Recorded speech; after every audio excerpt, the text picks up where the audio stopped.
Assalamu alaikum wa rahmatullahi wa barakatuh. Welcome everybody again to another stream of the Thought Adventure podcast. Today we have a special episode where we're going to be talking to Ridvan, also known as the Apostate Prophet on YouTube, about the existence of God. We're happy to have you. How are you doing, Ridvan?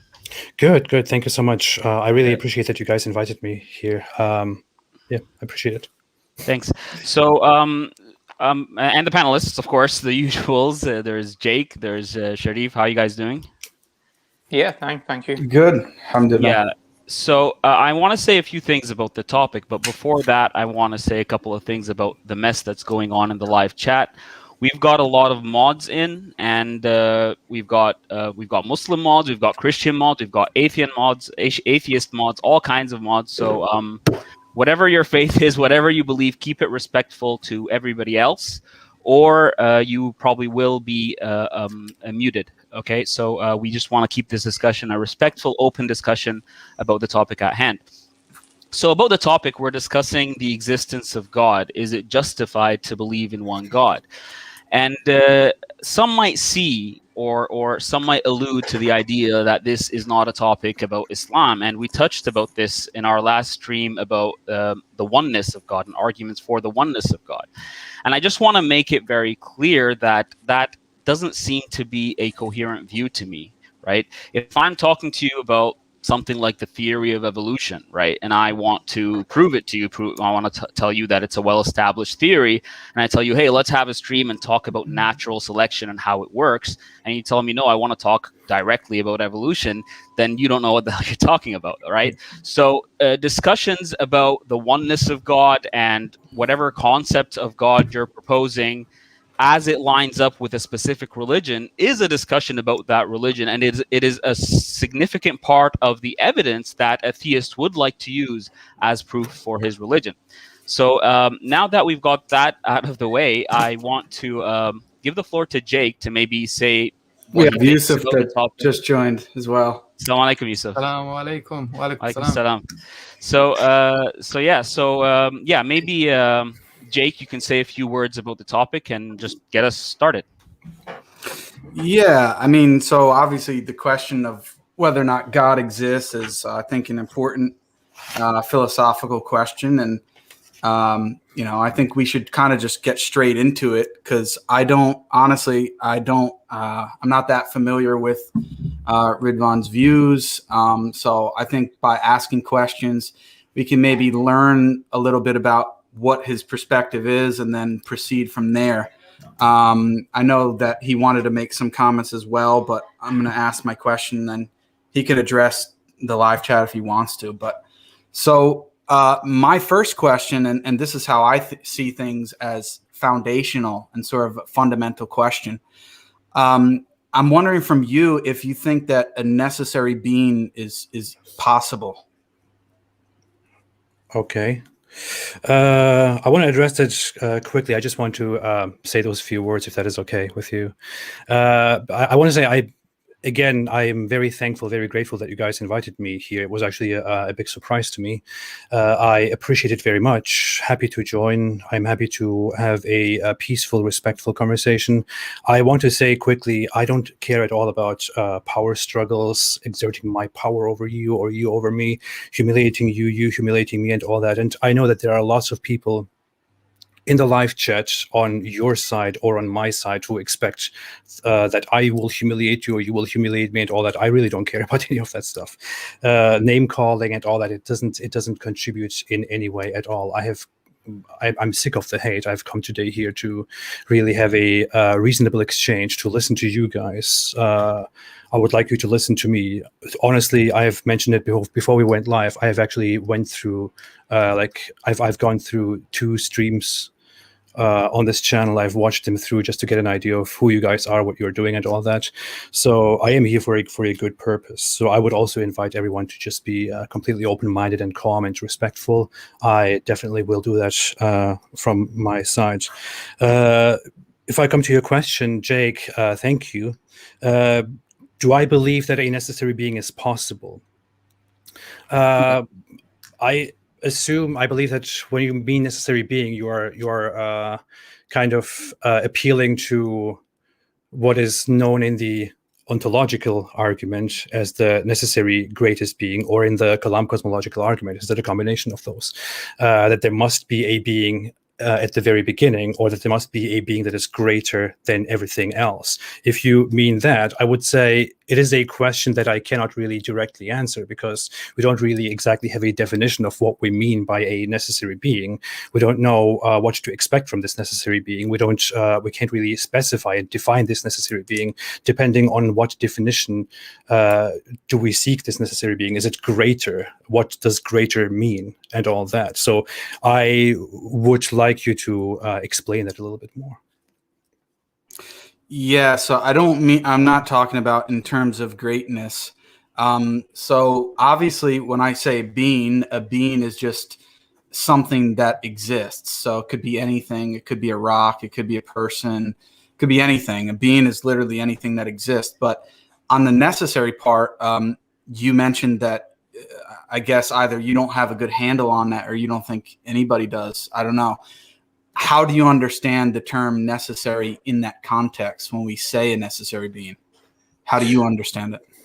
Well, as I understand it, what you are asking is that something must exist, or something must pre-exist in order for other things to exist.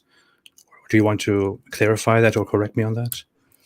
Yeah, so I mean, something that's necessary just means that it couldn't fail to exist. So the negation of it is impossible. So that's what it means for it to be necessary. Okay. So, yeah, it's a very vague question and a very vague definition to me.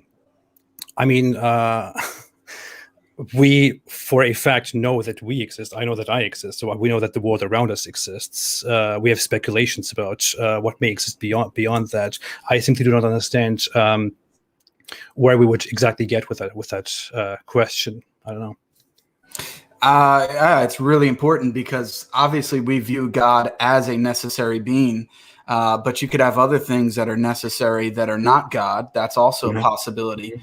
And so if we can't even agree on whether or not a necessary being exists or is even possible, then I don't think we can really get anywhere. So that's why I think we need to define what we're actually talking about. And I mean, obviously we think a necessary being exists, right? So that's obvious, but I want to understand your perspective as far as whether you think, well, it's possible, meaning that, it could exist, or you think it's impossible, that it couldn't possibly exist, or maybe that you just don't know one way or another. I mean, those are really the only three options that I see. To be very honest, I think it is rather irrelevant to me. I think it is irrelevant to the question of God at hand. And it really, again, depends on what exactly you would aim for by specifying and clarifying this necessary being, by making it necessary. What exactly would you aim for? I mean, what is your exact? What is the purpose of you defining a necessary being in terms of the existence of one God? Because we believe that God is necessary. So Why? Obviously, what's that? Why? Yeah, but the point why I'm asking you the question is because if we have the position that God is necessary, and you don't think that anything that exists could be necessary, then obviously we can't get anywhere. We have to start out at that point. So that's how I see it. If you mean, I don't think. I don't know. It's a question that I largely consider irrelevant, to be very honest. Okay, so let me ask you this: before you came on this stream, had you ever even thought about this question? I have. Okay, and so I think it's not largely irrelevant. Yeah. Okay, so then you need to explain why you don't think it's relevant, because I'm explaining to you why it is, but why don't you think it's relevant?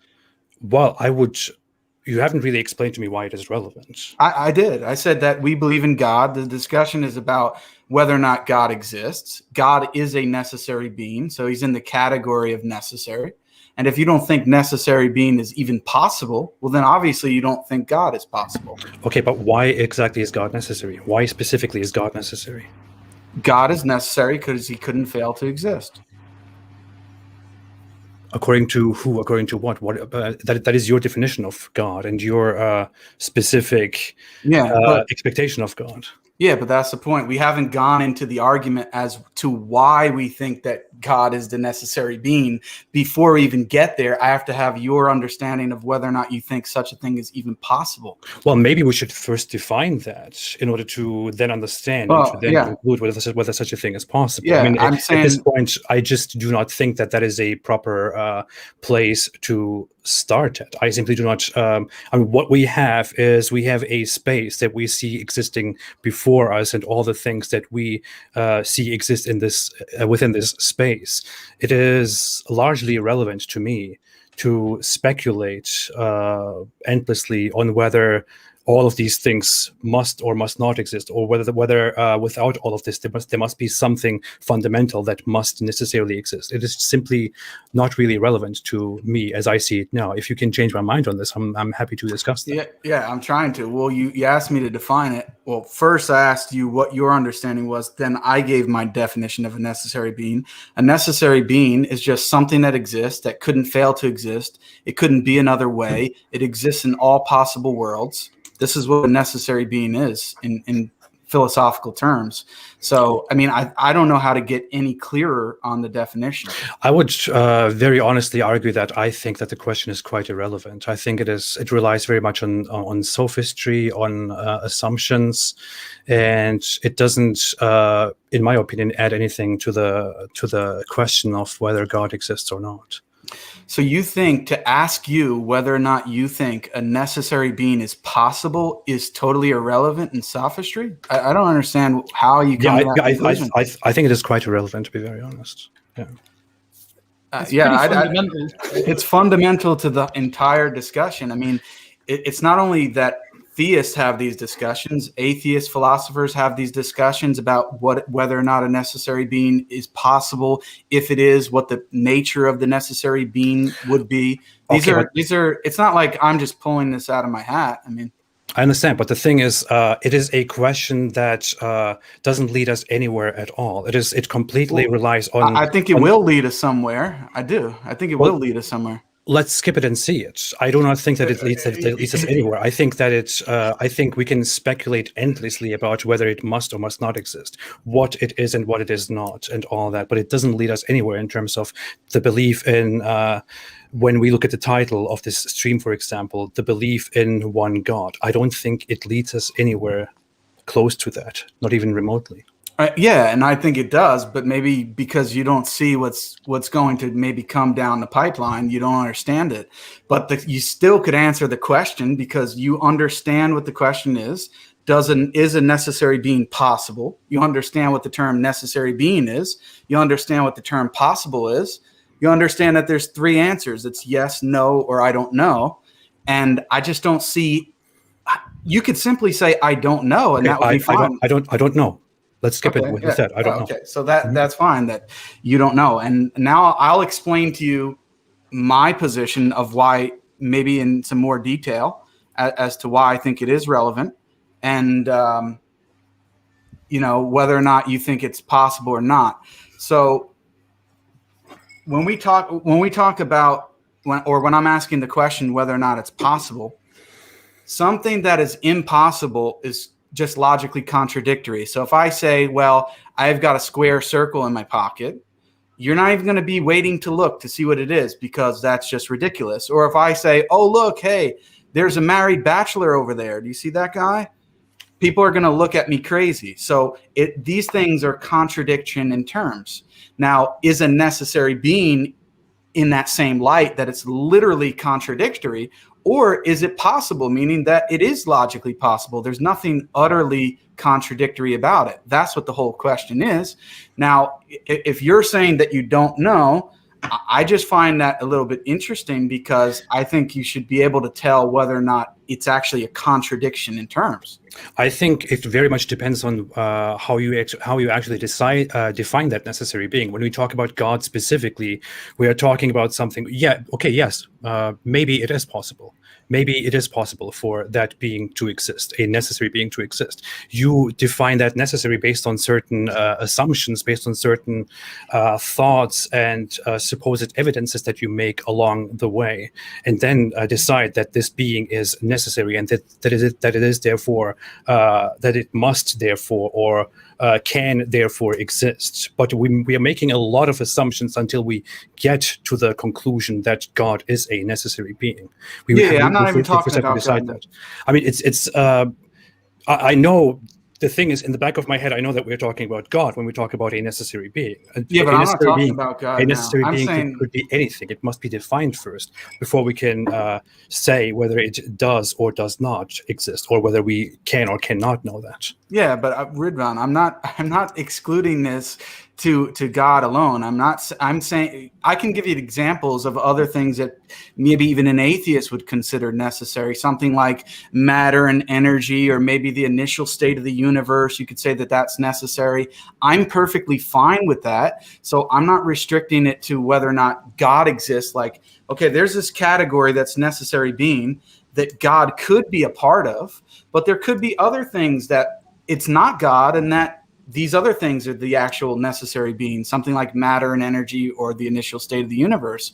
And so from your paradigm, I'm wondering even if something like that is possibly necessary. Well, as said, I would stick with it may or may not exist. Because especially if we look beyond what we understand from our universe right now, and where our universe originates, how it is formed, and all that, there is a lot of stuff that we do not understand at all. There are, as said, a lot of assumptions that we will make along the way. There are a lot of contradictory things that are at the end or at the beginning, as depending on how you see it, that may be considered necessary. But we have to define them in order to understand whether they can or cannot exist. Therefore, I cannot make any proper assumptions on that. Others, more knowledgeable experts, may do that. Good for them. I do not think that I'm in any position to make any speculations about that. Okay, so I mean, the opposite of something that's necessary is something that's contingent, which means it could be another way, it could fail to exist. I mean, a common example would be something like this microphone. Do you accept that there are contingent things? Or you wouldn't even make a claim about whether or not anything is contingent or necessary? I simply do not think that it is irrelevant to the point at hand. I mean, we are talking about the belief in one God and whether it is justified. I feel like when we talk about these questions, we are spending a lot of time on something that will not lead us anywhere within these 2 hours that we have ahead of us, because they do not add to or take anything away from the discussion that we are supposed to have today. Yeah, I think they do, though. But I mean, are you telling me that you cannot tell me whether or not this pen is necessary or contingent? It is completely irrelevant to me. Yeah, but it's irrelevant. It's irrelevant to the discussion. I mean, I may ask you questions that you will simply dismiss. For example, I can ask you questions about further in the discussion on what God or Allah did in the time before He created us. And I saw on one of the streams, for example, that the conclusion was that there are certain things that we can simply not understand, which is why we should not speculate on them, or why we should not make certain clear conclusions and assumptions about them, but simply move on from them. Similarly, this, from my point of view, from my perspective, is not something that is necessary or relevant to the discussion. It is simply a waste of time, to be very honest to me. Well, I mean, I can easily answer that question, and maybe when you have your time to answer questions, you can ask me that or one of the other guys. But I think it is relevant because there's a common argument that theists use, which is called the contingency argument, which is part of what I'm actually talking about now. And we talk about modality. So there's things that are contingent, there's things that are necessary, and there's things that are impossible. These are three categories of thought. And if forget about necessary being. I tried to move on to something more mundane like my pen. If you cannot even commit to a position about whether or not my pen is necessary or contingent, I don't think we're really going to get anywhere. So I think it is foundational. Well, I think we could get anywhere if we actually focused on things that matter. To be very honest, when I think about religion and I think about the one God, I think that common arguments on the nature of the universe, the nature of being, the origin of the universe, the ontological argument, the cosmological argument, the design argument are all a giant waste of time that have not really convinced anybody except maybe for very few exceptions. Can I just bring some direction to the discussion? Yeah, sure. I mean, and Jake is going to continue because this is a good back and forth. But about you not thinking a certain question is relevant, right? Whether or not the question is relevant might be a subjective thing, or it might be something that maybe you need to take the time to, reason with the person who's asking you the question, see their point of view, see where he's going. Maybe he's coming from somewhere where this particular question is relevant. I understand you might not see it as relevant, but you need to take the idea seriously in the same way. Like if I see something like the problem of evil as irrelevant, I'm still going to take your idea seriously. If you ask me questions, I'm going to answer them. I'm not going to just sweep them under the carpet and say, hey, this question seems irrelevant to me. Let's talk about the contingency argument, because these philosophical discussions about evil aren't going to take us anywhere. I might think that, but in order to be a serious interlocutor, I must take your idea seriously. So Jake is taking you down a train of thought here. I would just urge you to take his questions seriously, even if you don't see them as relevant. And he is trying to take you somewhere with these questions. It is a certain line of reasoning that will have a conclusion that we're going to talk about. So let's take each other's questions seriously is what I'm trying to say. Can I say something about that? The reason that I do not think it is useful to indulge in these in these questions and in this line of argumentation is that, for example, before the stream when we arranged this, I also for myself specified that I do not really concern myself with whether God must or must not exist, and that I do not focus on this, that I do not argue about this, and that I do not think that it is relevant to the question. I do not think it is relevant to religion. I simply do not think that this plays any role in what we are doing here. I don't think that this is not the reason why I do or do not believe in God, for example. My reasons are entirely different and focus on completely different standards, which this is something that I simply, I don't know. I do not think that it is useful to be indulging in that. And yeah, I understand that that's your perspective, and I respect it. That's okay. But then I'm just telling you to think from someone else's perspective, who you would be coming forward with a particular argument you use against the existence of God or against theism or Islam, and they just sweep it under the carpet and be like, that's not important. Let me talk about this other important thing that is relevant. Well, that other thing is going to be relevant to him because it's the reason he believes. And for you, this thing is not relevant because it's not the reason you disbelieve. But then in order for the conversation to be fruitful, you need to take your interlocutor's reasons seriously, even if you initially find them irrelevant. That's what I'm saying. So if you come to me with something that I feel is irrelevant with regard to the existence of God or truth of Islam, I will take it seriously. I will engage with it. So I'm just saying, because yes, you're right. We have 2 hours ahead of us. So let's take each other's questions seriously and answer them honestly. I mean, you could just say you don't know, and Jake can move on, or you can ask him to give his view. Well, here's the thing: if you come to me and argue with me about veganism and why I do not think that veganism is reasonable, and start asking me questions about it, I will feel like why exactly are we talking about this? That's not true. Yeah, but then come on. I mean, you got to see there's a difference there's a difference when we're talking about. But if I say to you, hey, I think veganism is clearly wrong, let us discuss this, then we may be open to going through the different argumentation and different perspectives of that. But that is not what we're doing. That is not what I'm doing, to be very honest. Yeah, but Ridvan, hold on a second. Let me just try to come back to this. Okay. Yeah. I understand you don't see it as relevant. It's not relevant to you. But what Abdul was trying to explain is that it is relevant to me. So if it is, even if you think it's the dumbest thing in the world, if part of the reason that I actually believe that God exists is because of this pen, and then I can try to explain it to you, that I think you should try to engage with the conversation. Now, I'm going to try this one more time, and if it doesn't work, I'm happy to let the other people come in and we can continue on another line of thought. But are you trying to tell me right now that you, based on what I said, and let me explain it one more time. So something that's necessary means that it has to exist. It couldn't be otherwise. It couldn't fail to exist. Something that's contingent is the opposite of it, that it could be another way. It doesn't have to exist. Now, if you have those two categories, there's a third, which is impossible, but I don't think you're going to tell me that the pen doesn't actually exist. So let's just get rid of that.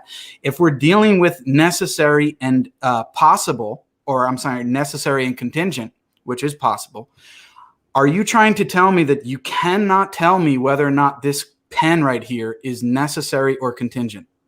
It is something that does not that I do not think about, that I do not concern myself with. That's what I'm trying to tell you. When we talk about necessary being, when we talk about contingency and all that, it is something that I do not concern myself with at all, and that I do not have an opinion on, that I do not think about. I can go ahead and answer your question. Necessary being, yeah, may or may not exist. Yeah, pen contingent may be, yeah, but I simply don't understand where we go with here. I mean, we can move on from this if you want to. I can simply give you vague answers to this. Yes, maybe, and yes, maybe. Yeah, so you're just gonna say, you're just going to say you don't know. Well, what I tried to do is I started off with the necessary being. Obviously, that didn't work. I tried to and I don't mean this in a bad way, but dumb it down to a pen to try to get a handle. Well, whether you're not, you can give me an answer about the pen, whether or not it's necessary or contingent.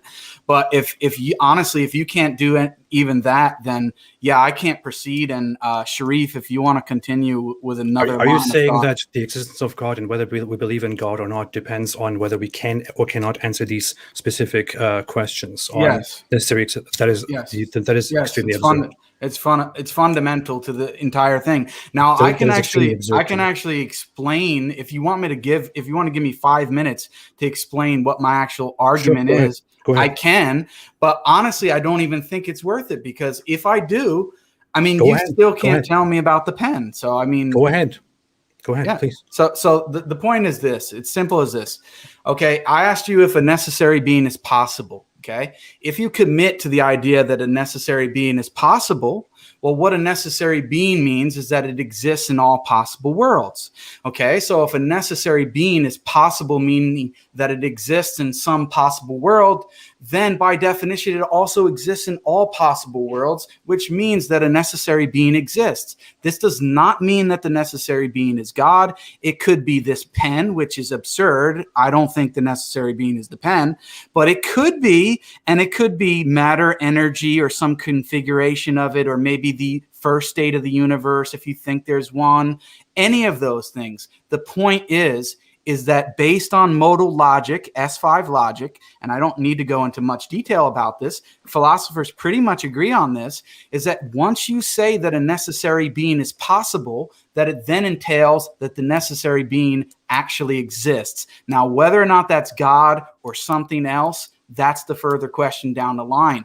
But if we can't even get clear on whether or not it's possible, then we can't get to the conclusion that a necessary being exists. And there's many atheists, and see, atheists maybe have a misunderstanding, think, oh, well, he's trying to trap them into understanding or committing to the idea that God exists. No, it's not like that. For example, Graham Oppy, who's a very famous English-speaking philosopher, who's, in my opinion, one of the best atheist philosophers today, he believes that there's a necessary being, but he doesn't believe that that necessary being is God, and that's perfectly fine. And he gets to that same conclusion based on similar rationale that I have just explained. And so I don't think it's irrelevant, because we need to get to what's called stage one of cosmological arguments, which is whether or not a necessary being exists, which Graham Oppy and I, even though he's an atheist, can agree on, and then we can discuss the nature of that necessary being. Okay, so that's how I'm getting to that point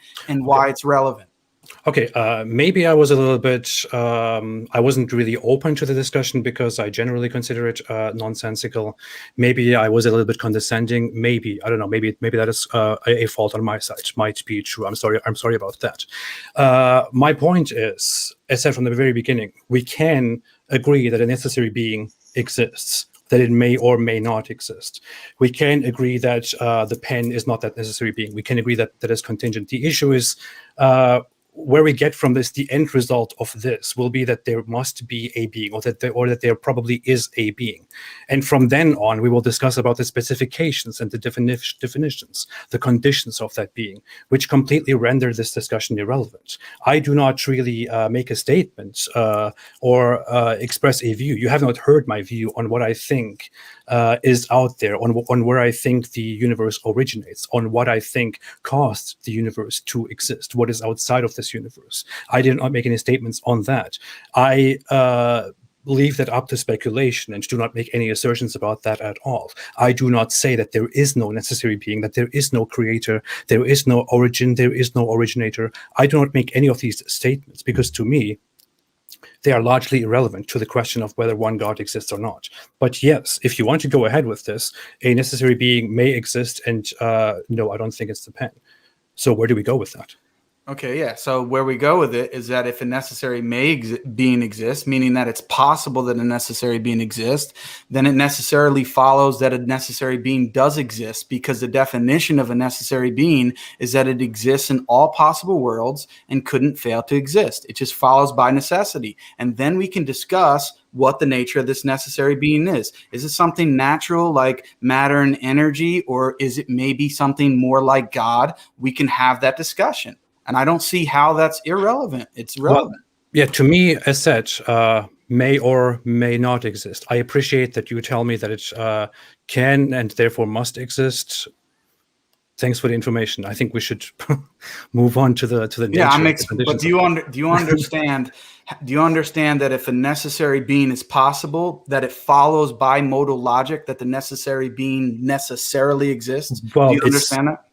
It is in the question itself, yes, of course. The question itself assumes that a necessary being, if it can exist, then it must exist because it is necessary. I mean, just the words simply. Right. So that's why it's relevant. And yeah, but the only two options is, if a necessary being is possible, then a necessary being necessarily exists. Your only other option is to say no, that it's impossible, in which case you'd have to show through logic that it's actually the concept itself is a logical contradiction or something of the sort. And then the burden of proof would be on you to demonstrate that. And I don't think you or pretty much any other atheist is able to do that. So that's why it's relevant.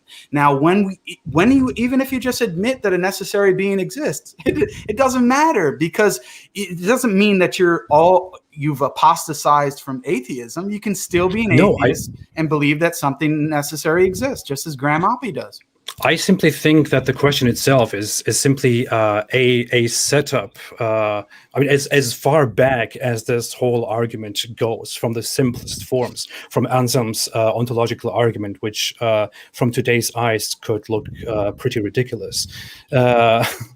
Yeah, but his argument is about God. Mine is a modification of that, which is just merely about a necessary being, which most, as far as I understand it, even most atheist philosophers in the field generally accept that. Okay, but I simply think that the question itself is fallacious. It assumes, it begs the question, it wants us to lead to a specific thing. I simply think, hey, I do not have an opinion on this. I think it is irrelevant. Okay. So that is my perspective on this. I think we should move on from that. Yeah, okay. So I'm going to say one last thing, and then you guys can move on to maybe a different train of thought.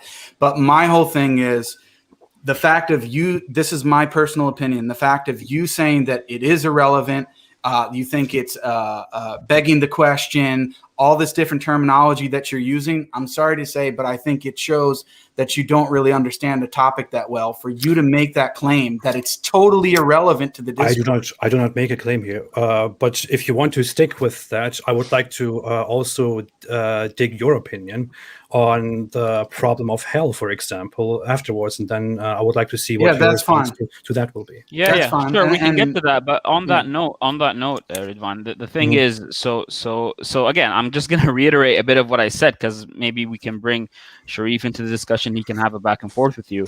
The thing about, this people are normally anxious to get to the conclusion. Give me the meat is what Aaron said when he was on our stream, right? So he wants to get to talk to me about God and good and evil and judgment and stuff like that. But I respectfully think that's just not taking your interlocutor's ideas seriously. What Jake was trying to do, and I think what we should try to do on the stream, is walk you through a line of reasoning that shows you why we believe, because it's a question of justification, and justification is simply a matter of providing reasons for why you believe. That's what justification is. That's what, generally speaking, philosophers understand justification to be. So if I'm going to start at the top, that's what might be begging the question. And I'm going to start with the conclusion that God exists, and therefore you should follow everything in the Quran because Islam is true. That begs the question. What Jake is doing is the opposite. He's trying to build a case from the ground up. He's not starting with the conclusion. He's starting with premises that you do not find in the conclusion. If he's begging the question, you would find his premises in the conclusion. Now, the way necessity is defined here doesn't beg the question.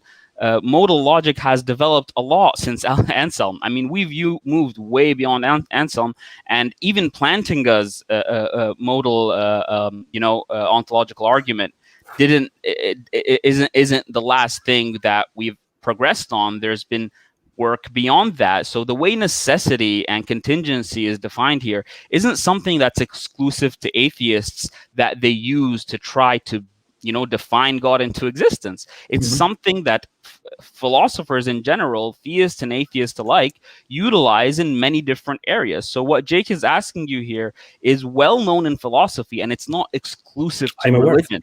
Right. So I just want us to start off by taking these ideas seriously. So again, just like I told you, if you bring up hell, I'm going to take that seriously, and I want you to do the same. Can I say something? Yeah, you can. Go ahead. I would like to explain where I even stand on the whole question of God, because I think we're going into where we're misunderstanding why we should or should not start here. I think, to be very honest, I always say that I certainly reject the one God. I reject the one God based on how we define the one God, based on the idea of the one God and how he is described and preached within these specific religions that preach the one God. To answer the question of the stream itself, I find it entirely justifiable to believe that there is a God, that there is one God, or that there are more gods, or that there is a creator, or that there is a non-conscious creator, a non-conscious origin. I completely agree that that is justifiable. I myself, for different reasons, reject that idea as, I think, absurd and unnecessary. There is no reason for me to believe in that. But apart from that, how I see it is not that we have found the origin of everything and we have found that there is no originator and no causer. What I see is that we know very limited things. We know that the universe is expanding. We don't know how and we don't know why that began. What comes beyond that is a matter of speculation. And it is okay for you to believe in God. It is okay for others to believe in multiple gods. It is okay for Taoists to believe in the Tao, which provides the flow of everything. That to me is not a matter that really matters, to be very honest. I disbelief in the one God. I reject the one God as false because the one God is based on specific religions and their teachings and preachings. But and if I can ask you, Ridvan, because you're saying, sorry, just on this point, because the whole stream depends on it. The title is it justified to believe in one God? And I think it's assumed from the setup of the discussion that we're going to have a discussion where there's two angles to this. One where it's justified, another where it's not. Or are we on the same side here? So we can just talk about something else. Maybe I don't know.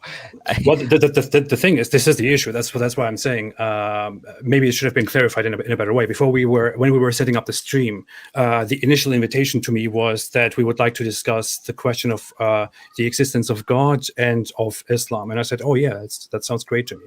So then we went into the talks, and it was said we should talk about the existence of God, and I said, "Yeah, I don't focus on that, but yeah, sure, we can." And then the title was set as "Is the belief in one God justified?" And I thought, yeah, I guess if that's what they want to go with, I guess. Yeah, we'll but just to be clear, yeah, that's fine. But just to be clear, so do you believe that I can provide you with rational justification, proof, evidence for the existence of God, and I can hold a rational position in believing in one God, one creator? So that can be a rational position. I believe it may be justifiable to believe that what's your creator. Sorry, I don't mean to cut you off. I just want to ask, what's your understanding of justification, so we don't speak past each other? That it is reasonable to believe that you may have reason, or I don't think it is necessarily a synonym to. I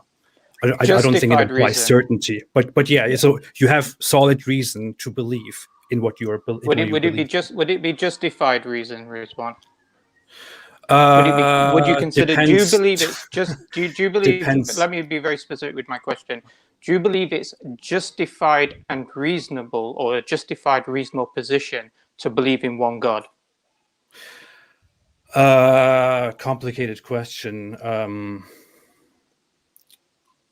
Okay, I don't believe that we have concrete evidence to believe you think it's in reasonable the one God, but I think it may be reasonable for people to believe in that certain God because they don't know anything else. I appreciate that, but so I don't want this discussion to continue because I think it's better, but I just want to point out, I hope that you can appreciate that I'm not coming on here and telling you that I believe in that God exists because my dog barked God, or some kind of I had this strange experience, or yeah. I'm trying to, and this is what our show tries to be about. We try to be philosophical and explain why we believe what we believe. We try to give rational reasons for it. And that's what I was attempting to do in the beginning, even if you thought my example was silly.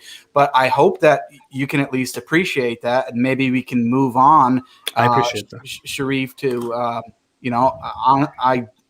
don't know if it was successful or not. I appreciate that. Just because I want to bring Sharif in, but just so you don't talk past each other, and like I don't want Sharif to be to present you with a case that you already accept. You said it seems like you don't really take philosophical arguments seriously, but you're saying it is justified to believe in God. I'm still a bit confused. If Sharif, if you're clear on that, I'm good. But if you can. Maybe a clarification question. Do you believe a position like materialism is reasonable and justified? I think it is reasonable, yeah.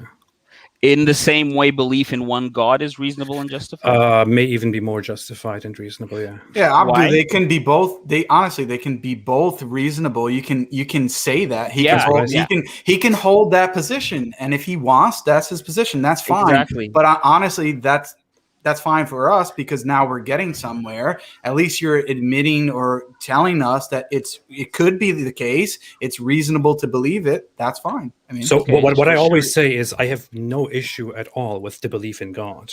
And if people want to believe in God, if Christians want to believe in God, if Muslims want to believe in God, I completely understand that because people seek something. People have a lack of sufficient knowledge of the world. They seek answers for their meanings. And if that answer to them is God, I'm fine with it. I think they have reasonable, they have reason to believe that God exists.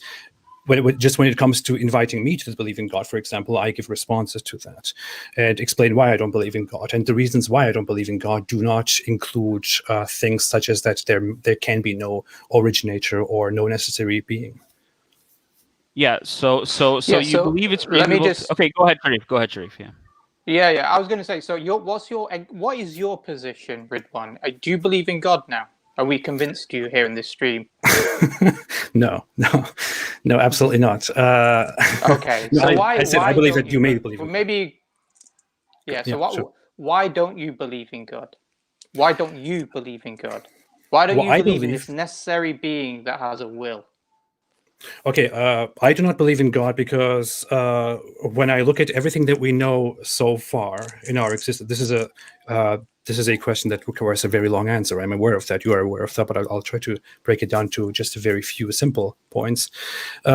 We are in a world full of ignorance. We exist. We try to find out the things around us. We have speculated for thousands of years, as we see historically. What we know so far, and mostly have found within the last 100 years, is that we are in a gigantic universe, as we call it. We have an observable universe as far as we can see, and in that observable universe, we have gathered evidence such as changing heat waves or objects distancing themselves from each other even further. We've established evidence that everything must be coming from one certain point, which people have described as the Big Bang. Apart from that, we do not know what caused that. But what we do see is that there is a lot of randomness and a lot of chaos in the world. Things do not seem to be happening for a reason. The world does not seem to be intelligently designed. It seems that rather vastly it is chaotic, and there is some order to it in which we find ourselves, for example. And there are a lot of reasons why I would reject the belief in God, because I think that the belief in God is merely a speculation that is not properly built on concrete evidence, but merely on assumptions that there must be an origin to this, as it seems, and that origin must be God. Fine, you can accept that, but that doesn't seem reasonable to me. But my main point would actually be the problem of hell, to be very honest. Okay, so let me just focus on one thing that you said here about chaos. Imagine if you had a person who had no arm and he prayed to God and he said, "Give me an arm," and then suddenly he sees this arm floating down and it reattaches himself. What would you say about that? I would think that there's probably something very freaky going on, and that we may reconsider the supernatural. This is actually an example that I myself gave before as something that may make me reconsider religion and the supernatural again. Yeah, I actually think I watched that video. So I watched that video, and you actually said you would believe in God because of that. Now, I may want to correct that. Yeah, you would have surety that God exists. Yeah, go on. I think I said I would reconsider God, because it's very likely that there is something very strange going on that we cannot explain. That's what I think. Okay. So in this situation, this example here, I think this is a really good example and illustrates certain points here. Why would you now reconsider? Why would you now consider that now there's some sort of divine agency in this situation? Because with everything that we look at so far, and everything that we have found an explanation for, and that we do find explanation for, we have never ever concluded that the explanation for it is supernatural, or that the explanation for it is God. We have no single example, and for everything we have a reasonable explanation for everything that we see so far, and for others we nearly have reasonable explanations. If we suddenly see that, my example was actually the leg, and I call that the miracle of the descending leg. If we suddenly saw that somebody who clearly does not have a leg prays to God, or others pray to God, and we see a leg coming down from the sky and attaching itself to him, what I would think is that, okay, this is the first thing ever in human history that we clearly do not have any reasonable explanation to, and that I cannot explain in any reasonable way. So maybe there is something supernatural, and maybe there is a God. Yeah. So what you're really saying is this, is that you see an event, you would try to exhaust all the materialistic explanations, and if you don't have a materialistic explanation, you would look for another explanation. Is that right? I want to be careful with that because I'm sure that there are lots of things that I personally did not see the explanations to, but yeah, okay. But you'd expect that an actually sounds, wouldn't you? Yeah, no, that actually sounds reasonable. I would try to find, I would try to find a proper explanation to it, and if I could not find it, then I would leave it to further figure out what there is. Yeah. I know where you will go with this. But you would assume, but Ridwan, you would assume there is an explanation, though, wouldn't you?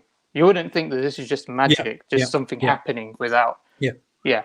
Okay. So there's a reason. What you're basically doing is that you're seeing something which is a possibility. Yeah. In this scenario, it's either the missing leg or the missing arm. You're then seeing that this human being, you could possibly have a human being with a leg, and you could possibly have a human being without a leg. And therefore, if you see an event, which is what we'd call a possible event, you would look for an explanation behind it, why it exists in the way it does. Is that correct? Would you agree upon that? Yeah, pretty much. Yeah. So maybe just to give another example of this, to maybe illustrate it further, if you've got a red triangle, yeah, and this goes back to maybe what Jake was saying earlier, a triangle is necessarily three sides. Yeah, so by necessity, it has to have three sides. So in modal logic, we would say a triangle always has three sides, or in all possible worlds, a triangle will have three sides, yeah, on a flat surface. Yeah, so we'd say that, but it's not necessary for it to be red. So in this situation, the redness of the triangle is a possibility. Yeah, it's not defined or explained by the existence of a triangle. Because it's not explained by the existence of a triangle, then we need an explanation outside of the triangle to explain why it's red opposed to blue, to green, to yellow. Yeah. Does that make sense? So the redness is what we call, the redness is what we call a contingent property. Yeah. And the three sides is what we call a necessary property. I'm talking about in a mathematical abstract knowledge idea of triangles. Yeah. So it is necessary. And so therefore, whenever we identify something that's contingent, i.e. something that's possible, then we ask for an explanation of why it is the way it is. That's firstly. And the second thing is we seek an explanation outside of its own contingent reality. Yeah. So the red triangle, we're asking what outside of the triangle caused it to be red, other than a triangle. Yeah. So this now leads us to the point, which is that all of reality that we sense, that we currently sense, these are possible realities or contingent things. Yeah. And so these contingent realities, therefore, have to have an explanation outside of itself. Does that make sense? It does, yeah. Yeah. Okay. So now you've got two. So go on, Karen. No, go on. Yeah. So I was going to say you've got two ways now to identify that contingent realities require a necessary being. Yeah. The first way is to say that the total sum of contingent realities, no matter, even if we have an infinite number of contingent realities, they still require an explanation outside of themselves. Like if you had an infinite number of red triangles, you'll still need to have an explanation why all those triangles are red. And that would be outside of the triangle. The second argument would be that contingent realities or contingent beings dependent upon other contingent beings cannot have an actual infinite or an infinite regress. Yeah. So you need to have a termination point. So both those arguments lead to a necessary being, meaning the only explanation that's left open to us when we observe contingent realities is that a necessary being exists. Yeah. The issue is we're talking about the opposite of necessary being an infinite regress. We're talking about the necessary being God. As said at the very beginning, my whole point was, even if we got to this end and to this resolution, what exactly would it do to the argument? What exactly would it do to the conversation? We could still not conclude that it must be one God or an almighty God or the specific God. Yeah. So Ridwan, we're saying here that there is God is a necessary being with a will. So we're saying there is one necessary being with a will. So we want to establish whether a necessary being exists first. Then we're going to establish whether this necessary being has to have a will. And then we can establish whether the necessary being with a will is singular, or can you have a multiplicity of it. So all we're doing now is this first stage of the argument is just simply establishing whether a necessary being exists. And I'm saying contingent realities require an explanation outside of itself. Now, that explanation is either going to be another contingent thing or a necessary thing. If it's another contingent thing, you still need to have an explanation for that. So it doesn't answer the problem. So all contingent realities or contingent beings need to have a necessary foundation to determine its existence or ground its existence or cause its existence. Yeah. So you agree upon that now, and this is basically what Jake was arguing in a different way. The issue is logic argument.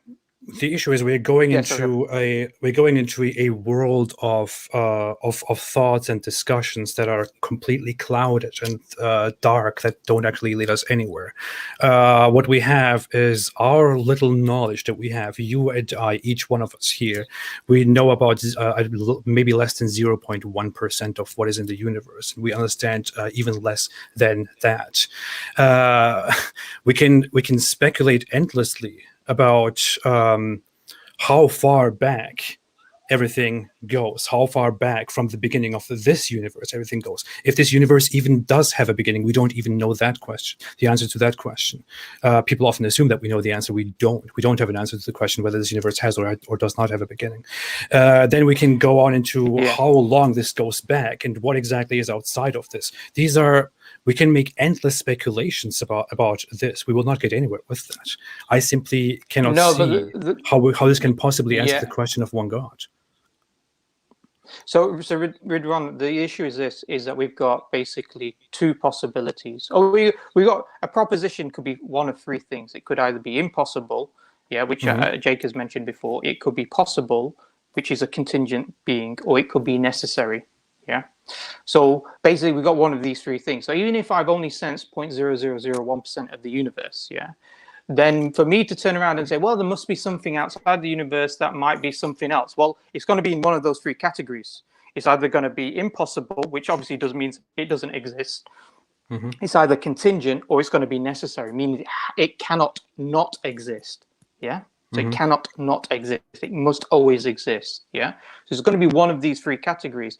If it's a contingent reality, contingent thing, then by definition, by the nature of science, by the nature of rational thinking, by the nature of the fact that that leg was descending down from the heavens, we're going to ask the question, what's the reason behind it? Because it's a contingent thing that we've identified. Yeah. So all we have to, so even if I say, okay, there's 99.99% of some universe I haven't seen, well, okay, fine. But if it's contingent, it requires an explanation. Okay, let's do this. You obviously, as we know, all of you, come by this path to the conclusion that there is one necessary being, that there is one originator that is apart from or above everything, and has a will. And then when we get here, how exactly do we conclude that this specific being is the one God who communicates with us and who asks us to do specific things, and who will put us through a judgment, through a review, and give us rewards and punishments? How exactly would we get there? This being could be anything. It could be a being that is not necessarily conscious. It could be a being that is not necessarily involved in micromanaging us. That doesn't. But it has to be a necessary being. But it has to be a necessary being. Possibly. But how exactly do we get to all of these? Okay, I don't have an opinion on this. Okay, I don't have an opinion on that part. I don't have an opinion on that part. How exactly? But you have the conviction that this is. Yeah. Let me jump in for a second, guys. So Ridwan, first of all, I want to give you the chance to talk, because I mean, I don't want to make it seem like you don't feel like you're getting ganged up on. Hopefully, I just don't think we're getting anywhere, to be honest. So I just want us to have a good discussion with you. So you need to be able to speak and make your case for the non-existence of God, or for atheism as well. I wanted to touch on what you said about the whole skepticism thing, that we know 1% of the universe. We don't know whether this is true. It's all speculative. But I mean, we can either go there and talk about that, or I can just give you the chance to talk first, and we can get back to that later. Maybe you want to say something about why you don't believe. Maybe you want to make a positive case or ask us questions. So I want to give you the chance to do that. Yeah, sure. I would love to. I'm burning inside to go to the problem of hell with you guys, because I think I think it is a crucial question that matters to the religion of Islam and the God of Islam specifically. Because is it okay? Is that fine? It's okay. It's okay. I mean, we can. So this whole epistemological concern and what the stage 2 cosmological arguments about God's will, we can come back to that. Let's just see what you have to say about the problem of hell. Okay, so one of the major reason, and still one of the major reasons why I do not believe in the one God, specifically the God of Islam, is the problem of hell. And I think it is a question that people generally cannot give an answer to, or they cannot give a satisfactory answer to, which is why they want to move on to different arguments instead, and overlook this one gap and move to something that shines instead.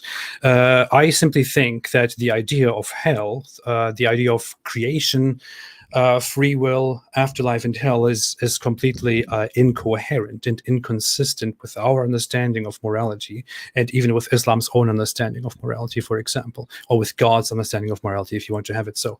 So the idea is that that there was one God at the very beginning before he created anything. Then he did create a world, a universe, and beings within this universe. Then he did give certain beings or certain creatures within this universe free will, and he gave them the choice to believe in him or to disbelieve in him after he communicated his message to them. And depending on whether they believe or do not believe, they will go to heaven or hell. Yet Allah, or God, at the very beginning is almighty, all-knowing, and he's the greatest good.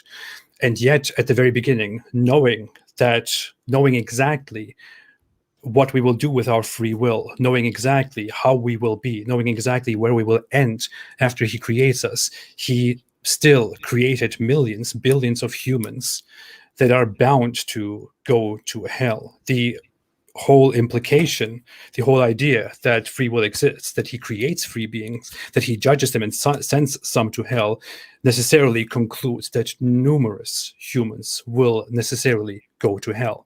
It is inevitable. It is part of the whole plan.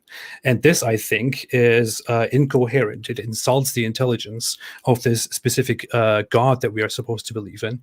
It insults his morals. It is inconsistent with our universal understanding of different morals. It is inconsistent with Islamic morality. I think that this makes the belief in God for me and for many other people impossible, especially in the Islamic God. Okay, so before I comment on that, I want to say that what you said in the beginning there about, this is the reason why we jump to other arguments, right? I don't think that's very charitable, right? Sorry, that's not what I meant. Okay. Okay, yeah, I mean, because Jake mentioned Graham Oppy, right? And Graham Oppy is one of the most popular atheist philosophers these days, and even his take on the problem of evil. First of all, he says he doesn't think that the logical problem of evil doesn't work. Of course, that's not an argument from authority. I'm just saying that's his position. But he's saying even if it does, for a theist, or generally for anybody with any position in life, like if you're a materialist, for example, and you don't have an answer to the hard problem of consciousness, but you think you have very, very strong reason to be a materialist and you weigh it out, there's always going to be this hierarchical order to your epistemic considerations. You're going to prioritize certain considerations over others. So a theist who doesn't think that there's a solution to the problem of evil, which is not me, by the way, I'm not trying to avoid the question, I'm just saying, generally speaking, can say, well, I don't know. You can appeal to skeptical theism, just like in any other position. Like as a materialist, you could say you don't know how to solve the hard problem of consciousness and remain a materialist, provided it's not a defeater for materialism, which honestly I think it is. But so coming to the problem of hell, right? So this is a question to do with morality. Now, I want to know what argument you're making, just to be clear on it. Are you saying that God punishes people in hell, therefore a good God does not exist? It's a logical argument. Or are you saying I don't like it, so I don't want to believe in this God? No. To clarify first off, I would not argue that you guys stick to other arguments because you don't like to answer this question. That was not my point. What I'm saying is this is often overlooked or skipped because it doesn't have a proper answer. Also, with you guys specifically, you are Muslims. You fundamentally believe in the hell question. To me, this problem is not a problem that consists of, or that is a problem to me because I think, oh, God will punish people, he will burn people, boo-hoo. No, that's not the point.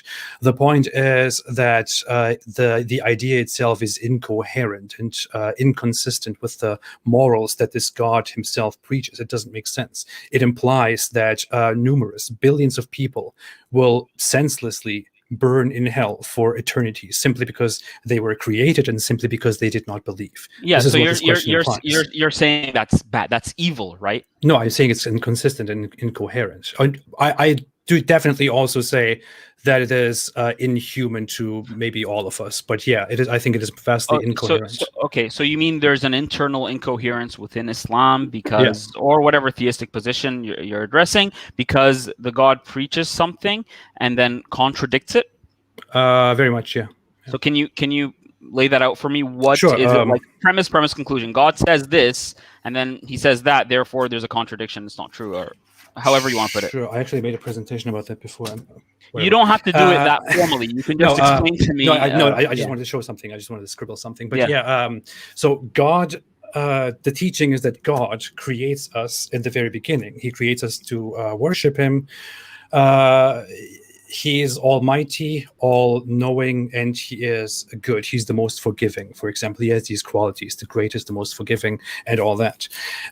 He creates flawed human beings like us in masses of numbers. And he creates us knowing that we will have free will. And he creates many of us, including me, for example. Let me give an example of myself. I would like to sacrifice myself for this. He creates me knowing that in life, I will use my free will in such a way that I will end up not believing in him, that I will end up believing that he does not exist and that his religion is false. And that I will, therefore, because of my free will, because of this decision that I made, because of my ignorance and stupidity, maybe, I will end up going to hell and burning there forever, especially also with all the other people that I led astray.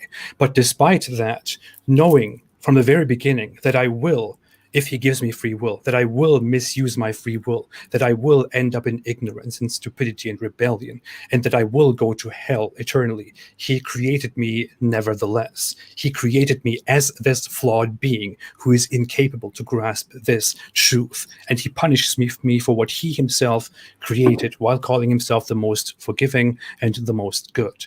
And he contradicts with himself on so many levels. I mean, I don't agree with everything you said there, if that's your representation of Islam. But that aside, I just want to know, Ridvan, where is the contradiction? The contradiction is Allah is not the most forgiving. I am more forgiving than Allah in this case. Why? Because I would forgive people for much bigger faults, for much bigger crimes, for much bigger ignorances, for worse things that they do. So his forgiveness is not unconditional. He says that God does not forgive for people to associate partners with him, right? So there's a condition there, right? It's not unconditional. Mm-hmm. Aside from that, anything else he can forgive. So even if you want to say you're more forgiving, whether or not that's true, I just don't see, if you're trying to make a logical argument and say there is a contradiction, I don't see a contradiction. That is fallacious, because that's like me saying, hey, I'm not a thief, but sometimes I like to steal food when I'm hungry, but I'm still not a thief. No, it's not the same. It's not the same. It's saying God saying he is the most forgiving is contextualized within Islam, right? So forgiveness comes at certain conditions, right? Mm-hmm. And within that context, God is the most forgiving, because forgiving isn't all he is also the most just. So there's justice. So in order for you, I just want you to lay out, to show me where is a direct contradiction. I'm not telling you, so you can think it's evil. That's up to you. It's your prerogative. But then I'm telling you, in order for you to say there's an inconsistency, because I was trying to get you to be clear on what argument you're making. You're not saying it's not just that you don't like it. You're saying the religion, what it states, is incoherent. It contradicts itself. But I don't see two premises that contradict each other. I don't see two propositions that contradict each other in what you've presented. Okay, so you could arbitrarily... you could arbitrarily say that forgiveness comes with conditions, and Allah made those conditions clear, which is why when He does not forgive you for not believing in Him, that is not a contradiction, because He made the condition very clear. You could say that. Well, it's not arbitrary. It's not arbitrary. I gave you the verse. I mean, there's a condition. It's there, so it's not arbitrary. He mentioned it. I'm not making an ad hoc, exception here. So I'm saying, so just to make it easier for you, Ridvan, because I think this is the harder case to make. You're trying to point out an inconsistency.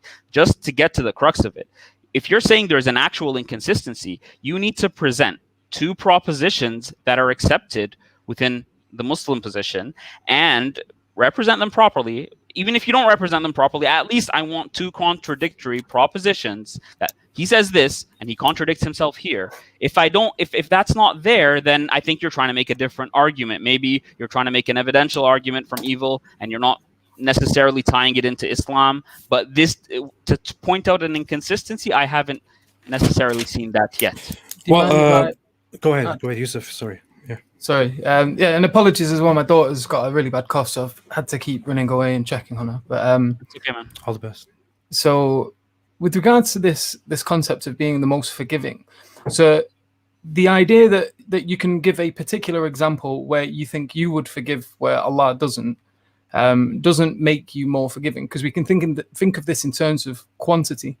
So, how many things can you forgive compared to how many things Allah subhanahu wa ta'ala can forgive? So He's an eternal being, and there are countless beings being forgiven for countless acts.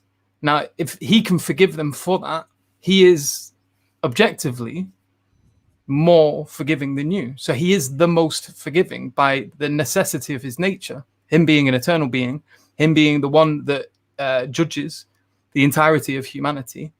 And in terms of the quantity of things that He can forgive, there is nothing you can't, even in the amount of life that you have, whether you live to 100 or 150, there isn't enough time in your life for you to be able to forgive as much as Allah subhanahu wa ta'ala does. So by necessity, you are not more forgiving than Allah, simply because you can point out one example where you do forgive something that Allah subhanahu wa ta'ala doesn't. Because again, here we're not saying Allah is all forgiving. He doesn't forgive all things. We've got conditions that are mentioned in the Quran that Abdul Rahman mentioned. And this concept of being the most forgiving simply is just referring to the fact that there is no being other than Him that can forgive as many things as He does. And, we've got enough sort of examples where he's done that, where there's people that have done terrible things and they've turned to Him sincerely, wanting to improve themselves and become better people, and He has forgiven them for that.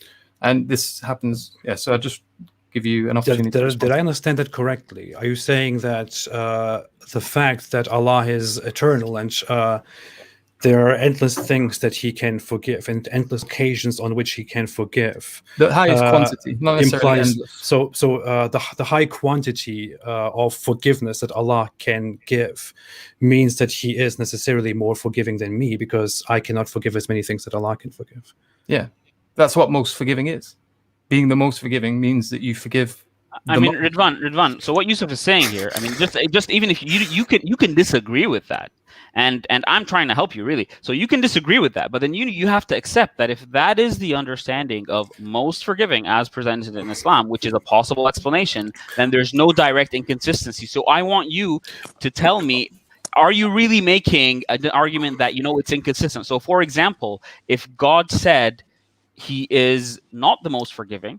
Okay, and can I ask everyone a question? Yeah.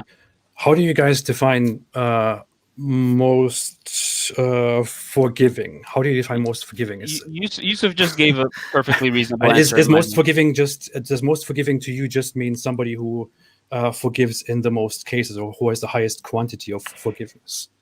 It's not unconditional. So the problem is here, Ridvan, is that you are looking at one attribute of God, right? So He is the most forgiven, but that's contextualized because He's also just, right? He has wrath. He punishes, right? So you can have multiple attributes that maybe on the face of it sound contradictory, but once you contextualize it and be a bit charitable towards the text and what it means, there is a coherent picture. So okay, let me ask you a question, Abdul. If I say to you, I am the most merciful, the most forgiving guy out there, but if you call me names, then I will come and shoot you. Yeah, it I depends. it's clear, but I'm also the most forgiving, the most merciful, the most kind, and the most just person out here. No. I wouldn't think you're based on this contextualized human experience we have. No, I do not think, because I know what we mean. How does that make the question? How does that change the? Because so right now, you are saying that God, being the most forgiving, should rule out the possibility of him justly, according to the Islamic position, punish people in hell. That's not a contradiction. It might be something that you don't like, and I think it's not, right? So, but the it is contradiction is A and not A. Okay, exactly. I said it is incoherent and contradictory on many levels. It is incoherent because, for example, as explained before, God is supposedly creating humans and putting them through a test, and then judging them based on the results of this test, and punishing them, burning them forever, or even rewarding them forever. I think even the reward part is incoherent and unjust, if you want to have it so. It is incoherent because Allah or God is not really judging people for something that they have done wrong, and which could have not been prevented by himself, or which they are really powerful enough to prevent. He punishes them for something that he himself in the very beginning caused. Yeah, but it seems to me, Ridvan, sorry, because right now, in order for you to make a logical argument, you can't sneak in your. I'm not saying sneak in a bad way, but you can't sneak in your views on metaethics, whatever your views on morality are, and what morality is, and what it means to be good and bad. You can't sneak that in without us addressing it. So right now, if you're making an argument purely based on a logical incoherence, you're making a deductive argument, you have to say that being the most forgiving necessitates that God does not punish people in hell. God punishes people in hell, therefore God is not the most forgiving. You have to make that, but we will dispute premise one very clearly, right? Well, I think you're not. Are you not allowing us to dispute premise one? No, you can't do that. I just think. I mean, even on that point, I think you have a big misrepresentation of what most forgiving would mean, or how it would be defined. Let's not even come to the fact that Allah is eternal, almighty. His lifetime exceeds my lifetime by a mathematically impossible number, which is why my forgiveness is incomparable to his forgiveness necessarily. But you're a subjectivist, aren't you? Aren't you a subjectivist, Ridvan? So it doesn't matter. I'm not saying it's morally wrong. It doesn't matter. I'm saying it is incoherent. But isn't what most forgiving for you, because forgiving is a moral judgment, someone being forgiving, that's a moral judgment. Isn't what is most forgiving to you a subjective view that's not necessarily representative of an objective reality and the way things ought to be? I'm not really a subjectivist in that sense. I don't think that morals are true or false in any sense, that they are simply representations of our emotions about certain things for which we make rules based on a need to survive. I don't think that they are subjectively or objectively true or false. But aside from that, yes, forgiveness. So you're an emotivist, but Ridvan, let's just take this step by step, so we can. This is me taking your argument seriously, by the way. I don't want to just brush it aside. I'm saying that I want you to make the argument. I can present what I think is a very good argument from evil and say, no, I think this is a better argument. I want to take your ideas seriously the way you present them. So what I'm seeing here is that you're an emotivist in the sense that you think that all moral propositions are reducible to emotional stances or emotional positions, and in that sense, it's inconsistent for you to say that there couldn't be an opposing emotional position on what it means to be the most forgiving or the most good. Because that would be an incoherence in your position. So I don't know. But you can't judge us by my worldview, or what you think my worldview would be, or what you think what my morals would be. You would have to judge us by mine. No, not by yours at all. But for example, by what Islam, for example, would present, what we generally understand to be forgiveness to be, when we look at Islam, for example, does Islam teach you that you should simply violate? And I mean, I don't want to make any assertions here. It's about okay. Muslim society, I don't care. You can bring that all in, but I just, as long as you're clear about what you want to say, because Ridvan, as long as you're clear. Let me say this. Yeah, I don't think it's reasonable to say that forgiveness, or how most forgiving is defined, depends on the quantity of or on the numbers of which of how often you can forgive. Somebody who forgives everyone who steps on his feet is not more forgiving. How can you say that as an emotivist? You don't think it's coherent? So your position is moral propositions are reduced to subjective emotions, and at the same time, I can't make a subjective emotional judgment about what it is for a moral proposition to be? No, that's incoherent. No, I can make a subjective moral judgment. It's not based on Islam's own understanding. Even let's forget about Islam. Let's look at a normal, regular society. What we understand from forgiveness is a concept that we humans have established because we establish certain rules based on what hurts us, harms us, or what benefits us and pleases us, and we therefore teach to each other, hey, look, most forgiving is a concept that we have deliberately established, by which we mean somebody who forgives is somebody who looks past the mistakes that others have made and tries to, reconcile the bad with the good, and tries to make peace and tries to be merciful with that person. Somebody who, despite being abused and being, tricked and all that in a bad way, somebody who looks past it and says, hey, you know what, despite everything you have done, I forgive you. That person would be, in a regular society, be considered the most forgiving person, for example. If we now look at God, on the other hand, God, or Allah in this case, is a being, an eternal being, who creates people and punishes them for not believing in him, simply for not believing in him, for nothing else. Despite the fact that despite the fact that in the very beginning he created them in such a way that they would not believe in him. That is not most forgiving by any definition. There's one thing you need to understand, Ridwan. There's one thing you need to understand. The general position within the Islamic theology on this issue is that no people are punished unless a messenger has been sent to them. So people are not just simply punished because they didn't believe. So let's just be very careful. It's called we have to be very careful. Mukallif, the one who's responsible. So we just got to be really careful in terms of that. The point that I think Abdul is saying is a few points. Firstly, is if you're saying that the standards that the Quran places on this is a logical contradiction, is impossible to reconcile, then therefore that discounts Islam.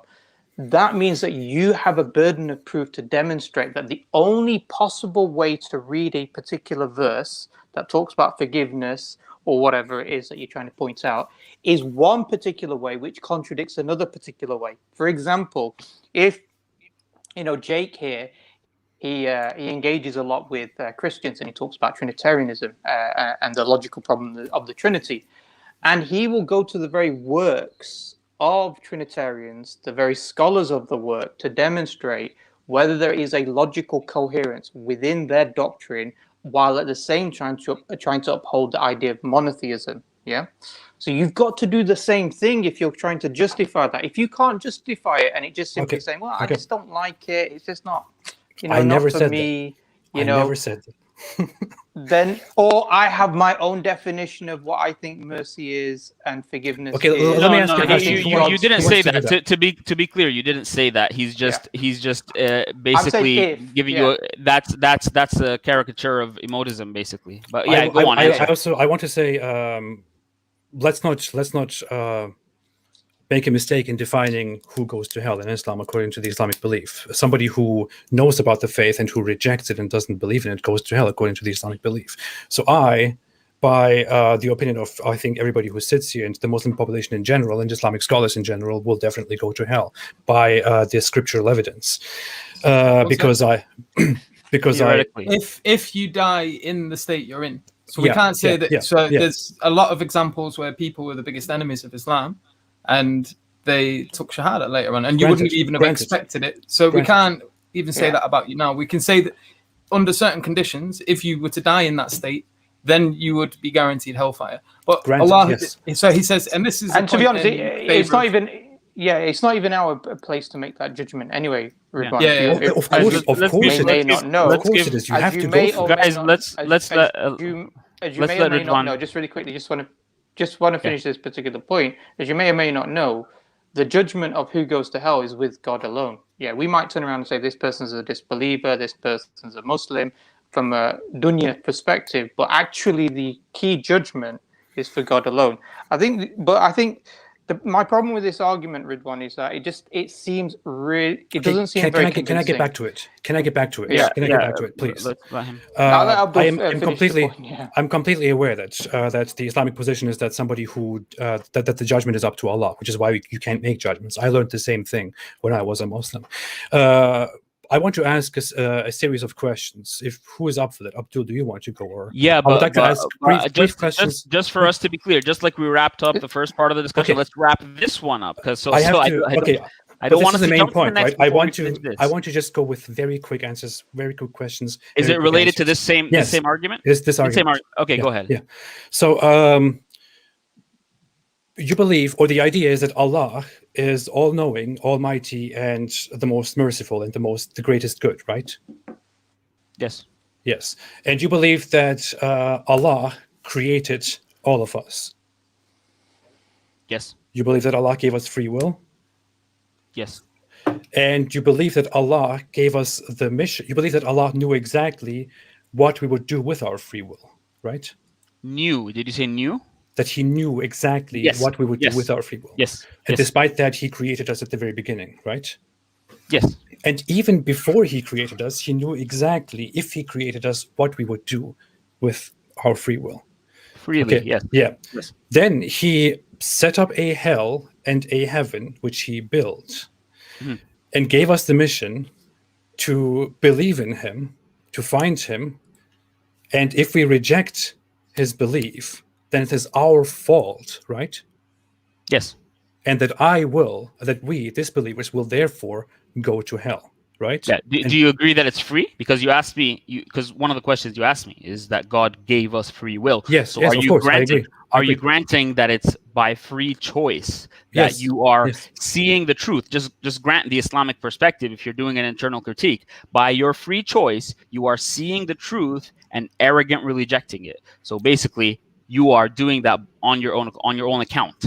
Okay, but the condition here is not that I clearly know that Allah is real and that Islam is true, and then I reject Islam and therefore go to hell. That's not the point, right? The point we're making is that I'm aware of the Islamic religion, of the Islamic text, but I reject it. No. So you're gonna have to demonstrate. You're gonna have to represent the Islamic position correctly. So you're gonna have to accept, for the sake of argument, right, that the Islamic position is that the kufr is when you see the truth and reject it and cover it. That's literally what kufr means. Yes. So that's why. So for example, there's one of the major sins in Islam is called ta'alli, right?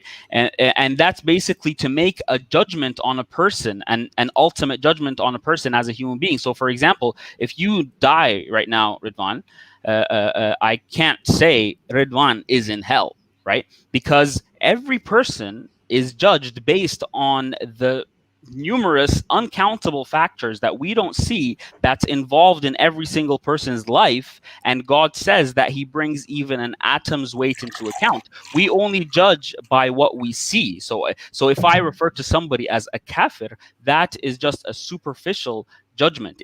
I'm judging by what is the apparent. So you have to grant the Islamic position properly, that those who will remain in hell are those who explicitly reject the truth upon seeing it, and those are the people who, if they were returned to this life even after seeing hell, they would still reject the truth, knowing that it's the truth. I do not think that the scripture backs this up. Number It one, does. I don't believe does. that the vast majority of Muslims and scholars believe in this. Oh yeah, because no. the This is idea- not controversial. Sorry, No, carry on. I Sorry. agree that this is not controversial. Okay, but I say that the Sorry. vast majority of Muslim scholars don't believe in this. We have this. We have very clear texts on this from the last 1,400 years. What the don't idea they is that believe? Sorry, what do the the idea vast is majority of scholars? the idea is not sorry, that only. Yeah. Okay, let me explain. The idea is not that only if I very, very clearly know that Allah is real, that Islam is true, that what Islam expects from me is true, that all of this is most definitely real, and then I still knowingly reject it, that I will then go to hell. Yeah, Ridvan, I'm not saying you know it now. So I'm not saying you're going to have this consistent conscious awareness that God is right there and you're just going to continuously reject him. I'm saying that at a certain point, the kafir would knowingly reject the truth. How that mechanistically, how that actually happens psychologically, that's not something I'm aware of. Do we agree that when I'm dying, that at the point of death, I reject Allah? Because I don't believe in Allah.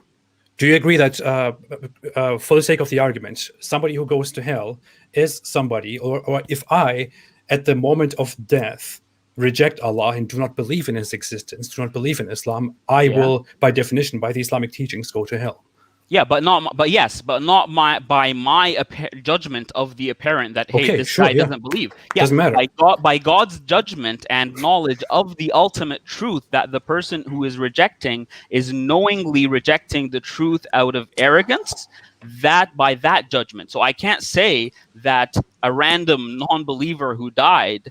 And even if the last thing he said was, I don't believe in Allah, I can't say that that person is in hell. Okay. Because even if that person might, and it's not just that person must have been exposed to Islam, it's that person must have been exposed to the proper form, an unadulterated version of Islam, seen the truth and arrogantly rejected it. So this is not a controversial position in Islam. Okay, but it's not about what you believe or what you see. It's about what Allah ultimately is the case. Yes. What Allah teaches and what ultimately is the case. So if I die as a disbeliever, if I die as a disbeliever, or if I myself, with the position that I right now have, die, then I will, by the Islamic teachings, the fundamental Islamic teachings, go to hell. That is the idea. Yes, if you die as a disbeliever and you are truly a disbeliever in the eyes of God, then yes, you will go to hell. There's and before Allah created me and put me on this earth, long before He created the world, He knew exactly that if He gives me free will and creates this person that I am today, I will eventually use my free will in such a way that I will not be convinced by him, and I will arrogantly disbelieve in him, which is why I will be eternally punished. And that just like me, millions, maybe billions of other people will also go to hell, despite him having given them this free will. Yes, but that is incoherent. I think that is. It's not incoherent. Maybe you don't like it. So Ridvan, here's the situation. Now you said it. Now you said you don't like it. I see the power in the argument. So I freely admit that the argument from evil, whatever the problem of evil in some of its forms, is the most challenging position to theism, right? But I want to deal with your version, right? So I'm honestly telling you that I can present a much more compelling version than the one you're presenting right now, because the questions I'm asking you, I want to be clear on the argument you're making. Are you saying there is an incoherence, therefore it is false, or are you saying it is immoral, therefore it's false? If you're saying it is immoral, therefore it's false, you have to appeal to some kind of moral realism, some objective standard to say that if it does not match up with this standard, it is false. If you're saying there is an inconsistency within the Islamic tradition, present the contradiction. I haven't seen it yet, Ridvan. So what I'm saying is that argument that he knew, and he knew I'll choose it freely, yet he put me in hell. I'm waiting for another premise. I'm waiting for, and this is evil, and you justify that. No. So you just don't. Incoherent. I'm saying it is incoherent because God Himself creates people that He puts into hell for the way that He Himself created them, and calls this a test, which is not a test. It is simply something that He Himself designed. You granted it's free. You granted they are free. I grant that it's free, but even if we wanted to go into the details of what free actually means, we could go into, we have newly emerging emerging ideas of how much people actually have free will, because we are very much neurologically, environmentally, and so on conditioned on how we act in life, which will also decide. But you grant for the argument, grant for the sake of the argument that they are truly free. If you want to get into a discussion, I don't think they're truly free. No, for the sake of the argument, unless you want to get into a debate about free will, I'm saying for the sake of the internal critique you're doing on Islam, in the Islamic positions, these creatures are truly free. Therefore, I don't think we could actually get anywhere with that, because we would have to consider the reality of how humans actually function, where we see that humans are not free. But that's not an internal critique anymore. That's not. So right now we're going to get into a discussion about what free will is, and you're not doing an internal critique on what the Islamic position says and pointing out two contradictory propositions. I'm still not seeing two propositions that are contradictory, and I'm honestly, I'm telling you, the problem of evil should be dealt with. It is a challenging argument, and there are good. Sorry, no, I'm here, and there are good responses to it. There are good counter responses. I'm just dealing with the idea you're proposing right now, and I'm questioning what your definition of good and evil is, and how that's going to affect your premises, and whether or not you can actually bring the Islamic position to an incoherence. Incoherence meaning there are two propositions that are contradictory, which I haven't seen yet. So.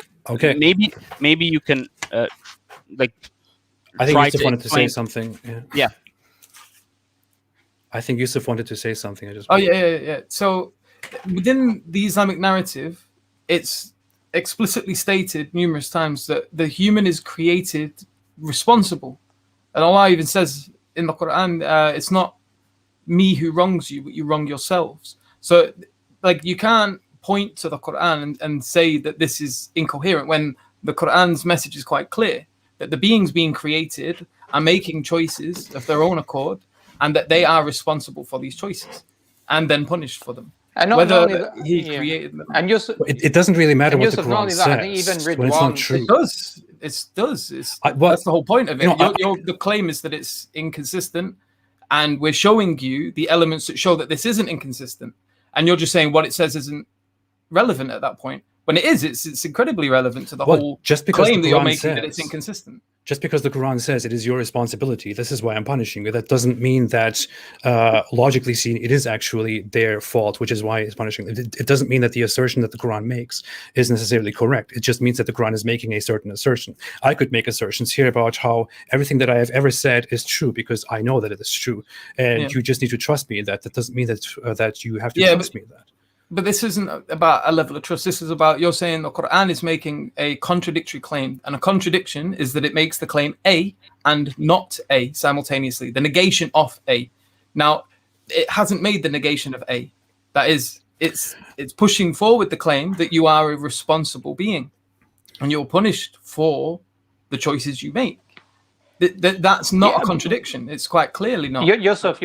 Yusuf, I think Ridwan had already, in his scenario, said he created human beings with free will. Yeah, so he's already acknowledged that. Now, the point that Abdul's trying to say... so the point Abdul's trying to... So if he's now going to say, well, I'm going to go back and say it's not really free, it's compelled, and God compelled them to become inmates of hellfire, that's something else now. But that's not what he originally said. And what Abdul's trying to say is this. He's trying to say, look, if you're going to say that it is impossible... belief in Islam is impossible. It's logically incoherent. A logical incoherence means that there's an internal critique. In this context, there's an internal critique that it says X and it says not X at the same time. Yeah, that's what Abdul's asking you to do, whether it's to do with the idea of forgiveness or whether it's to do with the idea of justice or anything like that. Now, what you're doing is you're saying, well, it just doesn't seem right in my mind. Yeah, that's how it comes across to me. You're usually misrepresenting what I say with those little go ahead. emotional representations of me. But so how would you define the greatest good? I mean, you would consider God to be the greatest possible good there is, the most just, the most merciful. Here is a question that is within this whole argument of the problem of hell. when God creates us, and when God creates this major plan, or when Allah creates this major plan, he creates as a part of this human beings, and with those human beings, he creates a hell. He creates the possibility of sin. He creates the place of punishment. He creates the supposed free will with which Allah will punish all those who he creates, who will not pass the test. So we agree from the beginning, due to these conditions, that Allah necessarily creates a world, a reality in which millions or billions of people will burn in hell forever because they came into existence. We don't know the number. There's no. Forget about the number. Okay. Let's not be stuck with the numbers. But we agree that there will probably be masses of, or we agree that there will be people, humans, that will burn in hell forever because Allah created them from the very beginning. He created this. So the idea of burning in hell forever, first of all, like there is a minority Muslim position where of annihilationism, where people won't burn eternally for hell. Ibn Taymiyyah spoke about this, so I'm not saying this is a majority position. It's definitely a minority position, but it's definitely a way out for somebody who doesn't see any solution to the problem if they wanted to take it. I mean, better than kufr, clearly, from a Muslim perspective. But then you're saying that the idea of God creating hell and, from a Muslim perspective, justly punishing people in that hell is incoherent. I think what you want to say is that it's unjust. But what I want to see is an argument for that, why it's unjust. I can see that it doesn't look nice. Like, nobody wants people to suffer. I don't want anybody to suffer. I don't want you to suffer, right? So the thing is, I can see that there is that emotional appeal, and we can have that discussion if that's the discussion you want to have, but it doesn't seem like it's the discussion you want to have. You want to move away from the emotion. You want to move away from an evidentialist case for the non-existence of God based on evil. You want to stick to a logical incoherence argument. You want to make an internal critique. So I'm respecting your choice to do that, but I'm asking you to make a stronger case for it. So if you want to say it's unjust, I think I already explained how it is incoherent, because in this scenario, Allah is basically punishing people while claiming that he's punishing people for their own faults, for not believing in him. He's actually punishing them for the way he created them, knowing exactly that this is what their nature in which he created them, what they would do, what would happen to them eventually. But let me ask you. And that's unjust? Yeah, because that is incoherent. I think that is completely incoherent. Because you're packaging it as if it's a logical contradiction, but it's sounding like I'm saying it is incoherent. Look, it is incoherent. Yeah, I'm saying that you said that, but the meat and potatoes of it is that it sounds more like a moral claim. It sounds more like you're saying that this. It is not. It is not. Then you need to show. Then you need to show what's the logical contradiction. You haven't shown that. There needs to be. You need to give premise one, which is A. So the Quran or the Sunnah says A, and then premise 2, it also says B, and B is the negation of A. So B is not A. It's a very rigid way to approach this. That's what a contradiction is. So you need to. What a contradiction is. Yusuf, what I'm telling you is, it is incoherent that Allah creates human beings. Yep. That he says that they are fully responsible for their actions, although he creates them with their capabilities and with their nature. And then he decides to punish them because they do not believe in him, because they chose their free will, which he gave to them in the very beginning. He gave them free will, and they used this free will in the wrong way, which is why he will punish them forever. And this was their own fault. Yes. And they committed That's not evil. A contradiction. That's not a contradiction. So guys, I just want to bring. At the very beginning, was Allah able to? Allah calls this evil, and Allah is angry with this. Was Allah able to tweak that and to prevent that from the very beginning? Ridvan, can you please answer this question? Because I answered that question like 3 times. You did not. Was Allah able to tweak that at the very beginning? Okay. Let me make a stronger argument from you. God was able to prevent the punishment of people in hell Yet he did not. Okay, so Okay. I'm explicitly stating what you want to ask me right now. I think God that was is weaker able than to. what I'm doing. God was able to prevent it by not creating, yet he chose to create a world where free creatures will be accountable for their free actions, and he judged them by that. I have not seen a contradiction. If there is a contradiction, I think because deductive arguments are just clear, because it's just it's like analytically true. It's just clear what the argument says, and the contradiction is derived from the language of the argument. So I haven't seen a contradiction, but I want to move back to that point I told you about before you started with the argument from evil, about the skepticism, talk about the will, and then maybe some of the brothers can come in. I think we have refused to acknowledge the point here and have just have gone with cop-outs, actually, with this whole evil issue. Can you point out the cop-out? The cop-out is that you want to say that this is a moral argument, that I have to present a moral realism argument. Even if I now equipped a position of moral realism, you would then try to contest what I base my moral realism on, which is why you would inevitably never, ever accept my moral position as coherent and able to critique your position of God. Secondly, even if we give the example of how we as humans define forgiveness and what we mean by forgiveness, and we then we then clearly see with the regular eye that Allah does not fit this criteria of the most forgiving, you then simply cop out and say, well, Allah has a different definition and different conditions of what the most forgiving is, which is why we cannot judge him by the standard. That is a cop out. I'm sorry. So yeah, Ridvan, it's okay. It's okay. You can say it's a cop out. That's fine. And I accept your. Oh, go ahead. I want to get to this one thing. The third one is that you are not ready to see the incoherence in the idea that Allah, at the very beginning, creates human beings in such a way that they will be conditioned to misuse their free will, which Allah gave to them in such a way that they will be eternally punished. And yet, at the very beginning, He decides to go ahead with that, decides to create them, and decides to send them to hell. Yeah, Ridvan. So I respect your right to believe that it's a cop-out, but for me a cop-out would be that you present a problem and I brush the problem aside and avoid it. What I did do is I took your idea very seriously, and I actually asked you questions to clarify the specific argument you're trying to make. You said you're trying to make an internal critique and point out an incoherence. I'm not sure you're aware what an incoherence is, but in order to do that, you need to present an actual deductive form argument, or even if you're not going to present it in a deductive form, you have to point out two positions that are inconsistent or contradictory. Like proposition A and proposition B imply A and not A. That's a contradiction, and that would be very clear because deductive arguments are very clear. I took the position seriously. I already have.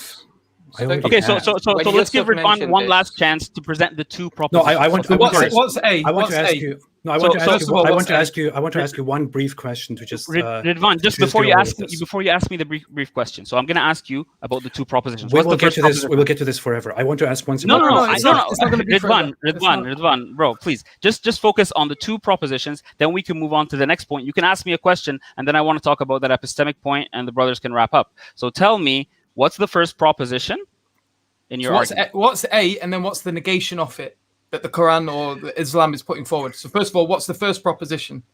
First proposition is Allah gave humans. Allah will. That is.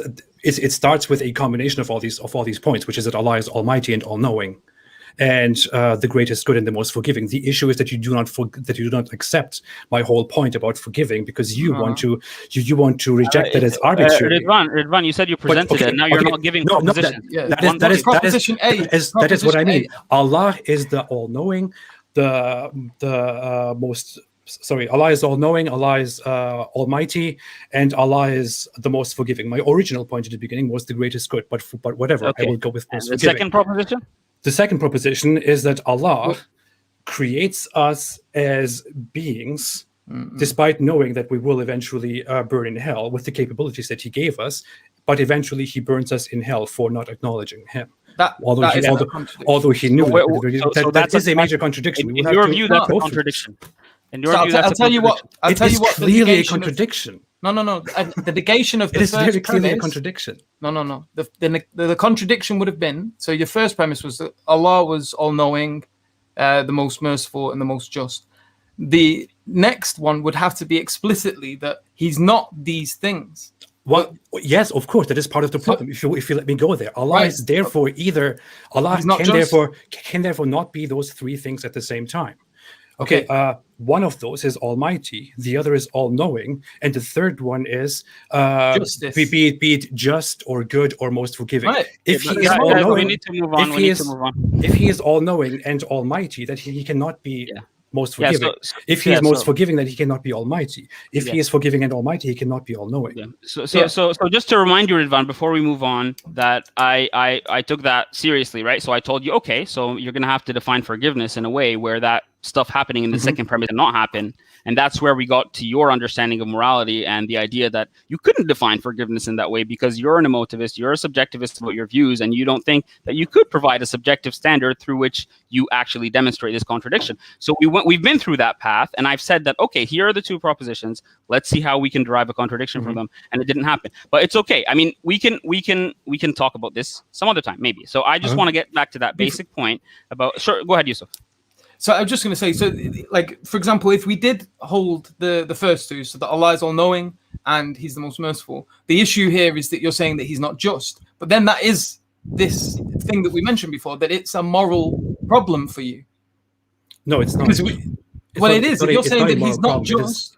No, it is. Because if you're saying that he can't be all of these, let's say we affirm that he's all-knowing and he's... And what was the other one? The all-knowing, most merciful, most just. Let's say we affirm that he's those two. You're saying that therefore he's not just, which is to say that he's evil. That is why I said then this whole thing. That is why I said, even by the criteria of morality that Islam teaches to you Muslims, for example, or to humans in general, this would be incoherent and ridiculous. You as humans would never accept to treat other humans in such a way while describing yourselves as forgiving. But you give Allah the permission to call himself forgiving while he does that, because you have the excuse that the Quran already conditioned him in such a way that is how forgiving is described in Allah's context. That doesn't make sense. So Ridvan, let's just move on because we've reached an impasse here. It's okay. So I just wanted to move back to that point you made about the 1% and the skepticism and stuff like that. I just want to make a few quick comments to that. First of all, in order to make a case that, because we know 1% of this particular field, we cannot know more than 1% about another, you're going to have to show us a correlation between two fields. So this idea of philosophical skepticism is something that epistemology is basically built on. So I don't know what it means when you say, well, we know very little in the context of someone trying to tell you, for example, that whatever happens has an explanation. I mean, so one doesn't negate the other. Yes. So we know very little about certain things, and some other things can be necessarily true, as in we know them, for example, a priori. And we've got Kant, synthetic a priori truth, for example, that we can know things universally, right? At the same time, in a different area, yes, we can know very little about the mechanisms of the universe. So I don't think it's fair to say that because we lack knowledge in one area, that basically justifies some kind of global skepticism, or not global skepticism, but some kind of radical skepticism where we can't make any arguments or inferences based on the logical truth that we know. Now, just to come to the will part, because you said that there's a necessary being and it could be anything, and I just think that you had a good discussion with Jake, you had a good discussion with Sharif, you agreed on several good points, and the crux of the matter is basically whether how far we're going to go in our reasoning and how close that reasoning is going to come to the one God we believe in. Clearly, but in order to do that clearly, we have to start from the ground up. So if we reach to the conclusion that a necessary being exists, as I think you've said that it's very possible, I would say the fact that you think it's possible based on Jake's argument and the modal form he presented it in wouldn't make it necessarily true. And this is something you can look up. It's not controversial. The S5 of modal logic allows us to make that inference that if something is necessarily true, it is if something is possible, if something necessary is possibly true, then it is necessarily true, and it exists in all possible worlds. And from there, you make the inference that it exists in the actual world. Now we'll move on to a stage 2 contingency argument, or stage 2 cosmological argument, where we'll talk about the properties of this being. And there are many paths you can take in identifying what the nature of this being is. And the justification we would provide for the fact that this being has a will or a consciousness or some kind of moral compass is are numerous. One of the ways I would like to do it, and I want to hear your thoughts on it, is related to what we call the problems of other minds, and how we as humans identify that other objects or beings or things within existence have minds. So the way we identify things have minds is a controversial topic.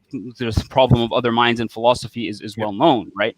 And the way I see it is that there's nothing about your physical features that necessitates a mind, right? Mm-hmm. You could very well be a walking, talking robot, and I wouldn't know about it because I don't have access to your first-person subjective experience, and vice versa. So I think that one of the main ways through which we can identify that something has a mind is through its behavior. And it seems that there's something indeterministic about the way things with minds behave. For example, if you roll a rock down the hill, it's very predictable. It's just going to keep rolling. But something that has a mind doesn't just merely react to its physical stimuli and behave deterministically.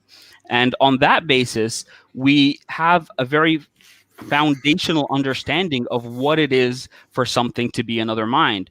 And whatever skepticism you can levy at the idea that the necessary foundation has a mind, I can do the same thing with regards to you, because I could just be just as skeptical about you having a mind. So if I take that Methodist approach and define things that have minds to be basically non-deterministic in the way they behave, they don't just get knocked around, then I think, in my view, almost by definition, the necessary foundation of reality that doesn't have anything underlying it in terms of causal influence, it doesn't have any causal influence external to it that makes it cause, otherwise we wouldn't have solved the problem and arrived at a necessary being or a first cause, that necessarily behaves non-deterministically because it isn't determined by external forces to behave. And many philosophers that are atheists actually accept this. And Graham Oppy, somebody we've mentioned a couple of times here, believes in an initial state of the universe that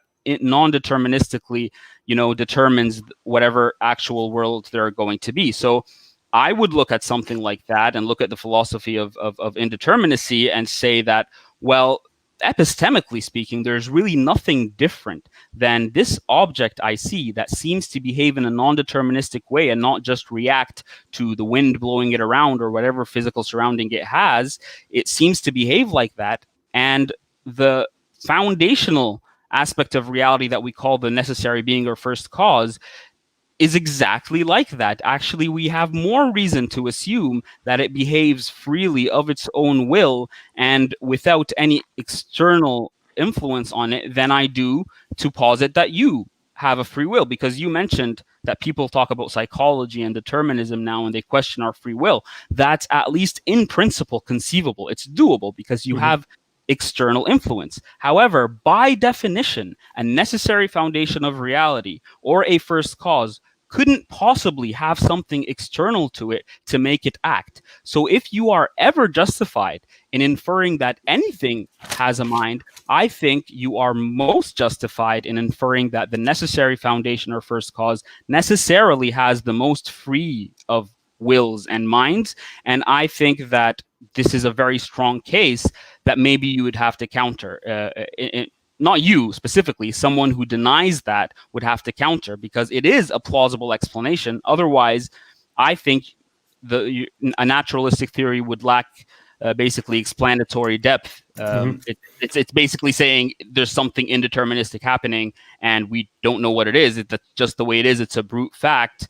Could be magic, but I think we have a further step that we can go. That's a very premature place to stop. And I'm providing a plausible explanation right now that actually backs up the idea that this foundation that doesn't have external influence to it necessarily has a will, and I'm more justified in believing that than believing that Ridvan, for example, has a will. So okay. Can I respond to sure. the bulk of that? No, thank you so much, first for that. What I want to say is I want to clarify that whole philosophical skepticism part, which is my point is not that we don't know anything, which is why it's not as simple as to just simply say we know so little, which is why all the assumptions that we make as well are necessarily false. What my position is, to be quite simple and quite clear, is that we know very little. We explore and experience. We find out certain things. We find explanations for things. Increasingly, we have experienced that the explanations that we seek for and that we find, contrary to the last to explanations that we found 2,000 years ago, which were wrong, we nowadays see that most of the explanations, or all of the explanations that we have ever found and come to with concrete evidence, are explanations that are outside of God. We have never ever concluded that something has a supernatural origin or something has God as its origin. And in the face of this, we know very little. We are now here in the 21st century. We have just discovered the universe and outer space and how everything seems to be aimlessly floating around. The best we can do is simply to go and to look at reason, look at evidence, look at proper conclusions, look at concrete evidence, and to find out what exactly is the cause of a certain result. It would be absurd, I think.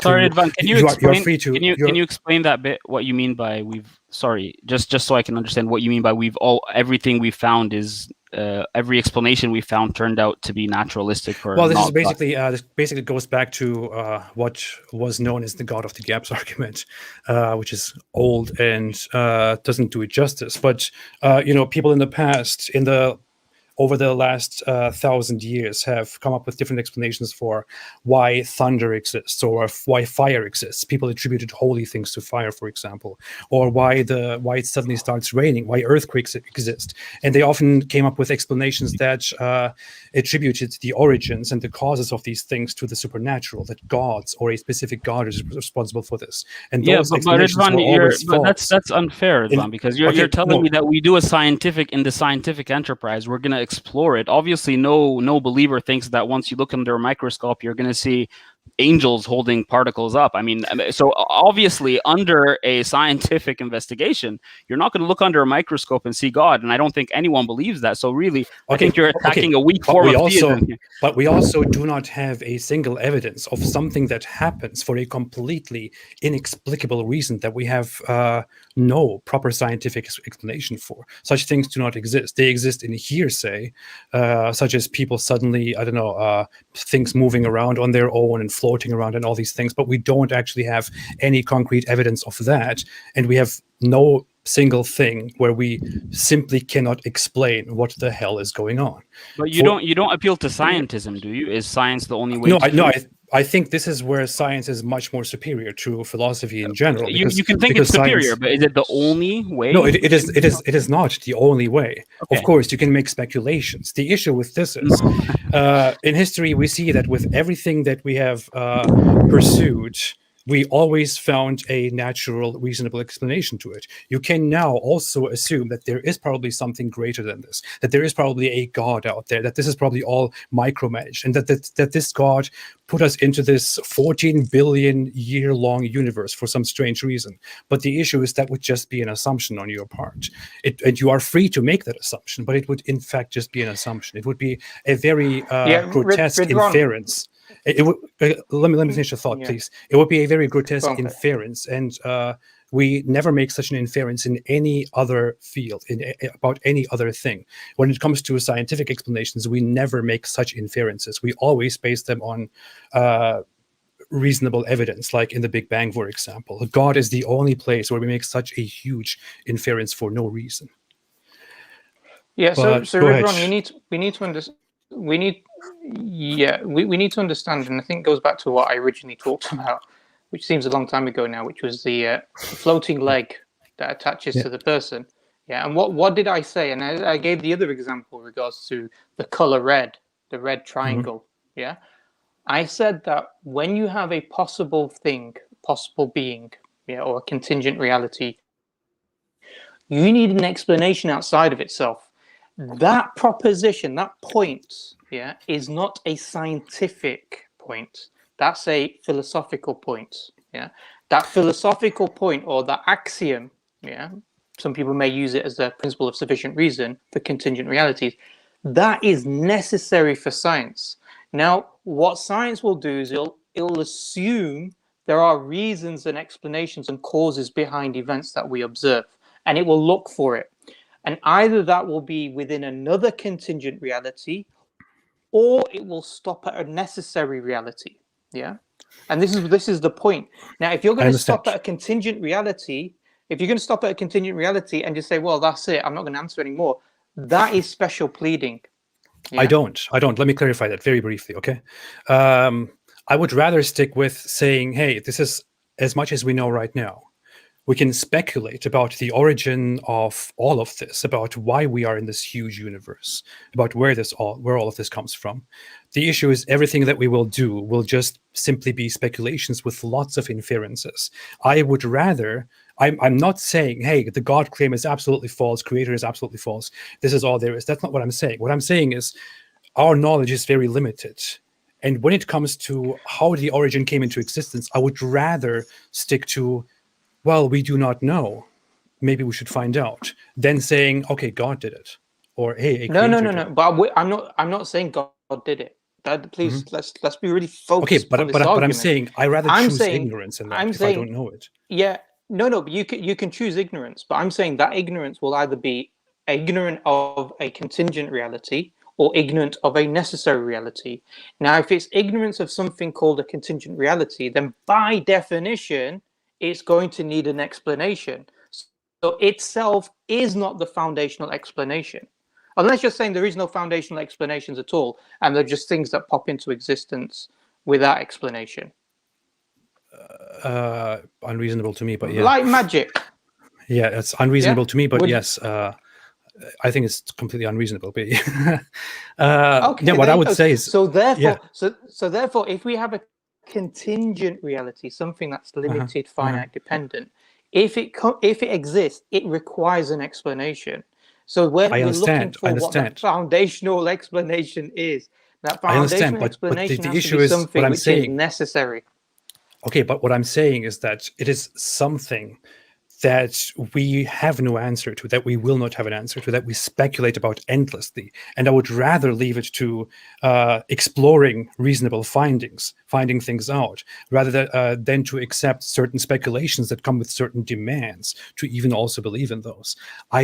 These are things that I cannot really concern myself with, because I think they are a waste of time to me, very honestly. I just say something on that speculation part. Sorry, go ahead. But this is the point. This is to do with the logical entailment. Yeah, this is like a necessary logical entailment of an argument. Okay.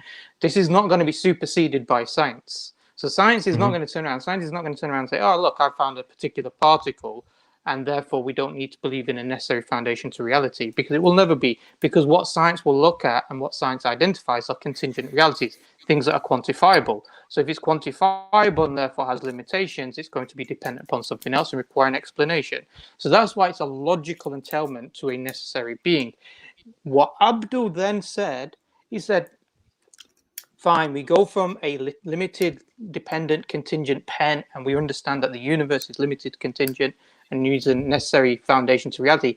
What Abdul then said is that this necessary foundation doesn't have any explanation outside of itself, but did an act, an indeterminate act, indeterminacy. How we identify other human beings are conscious and have will is through the indeterminacy. Yeah, they act in a way which is not explained by physical laws per se. Yeah, Sharif, you're breaking up a little bit. You're breaking up a little bit, Sharif. I'm not sure if you got what he said there, Ridvan. Oh, sorry. Partially. So I said how we identify that something has a will is through indeterminate action that cannot be explained through physical, non-conscious laws interacting with each other. I understand. So how I know you're a conscious being as opposed to a robot, or a bottle, then it's because obviously the bottle doesn't, undertake indeterminate actions. Yeah, it's determined by some external forces.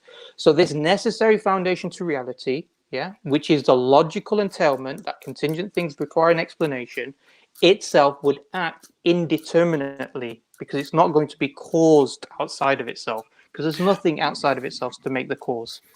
Okay, here's the thing. To get back to where I actually made a note about something that Abdul said in line of this whole argument about independent minds, and that minds do not necessarily have to exist, and all that. It is again a field that goes into a lot of more speculation than what we are ready for, or than what I am ready for, to be very honest. What we see in reality is, let me ask you a quick question. Where is the mind? What is the mind? How do you define the mind? Yeah, but so I can answer that. I can answer that, Ridwan. But the problem is right now that what you're saying on this whole speculation thing, that everything is just speculative on our side, and you've got the hard sciences, so you're good. But then if that was the case, and this goes back to what I was saying earlier about the way we should approach these discussions, if you provide me with like a materialistic account of the mind, right, the materialist theory of mind, and we had a big podcast on consciousness, if you provide me with that, and it's hugely philosophical, and it involves huge philosophical, what you would call speculation. If you provide me with that, and all I say is I would rather stick to my dualism, which is just much more clear and straightforward, and obviously true from my first person subjective experience, I'd rather not speculate with the science.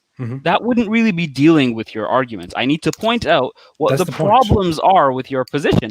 In the same way, if you thought that what Jake or Sharif or myself or Yusuf were saying is speculative, I think that's not enough, because from our perspective, this seems convincing. So what you need to do is break it down and say, okay, it's not good for this reason, and the materialist position is better for such and such reasons. So again, just to call the opposing position just speculative is just because clearly it's not convincing to you. You don't hold that position, so it's just trivially true that you find it speculative and unconvincing. But it's also trivially fundamentally speculative. It's no. No, I mean, isn't philosophy fundamentally speculative? It depends. Mostly speculative. Yeah. It depends on your view of meta-philosophy, but then, yeah. So, for example, a statement that a certain principle is sufficient reason, or the statement that every cause has an effect, is that speculative?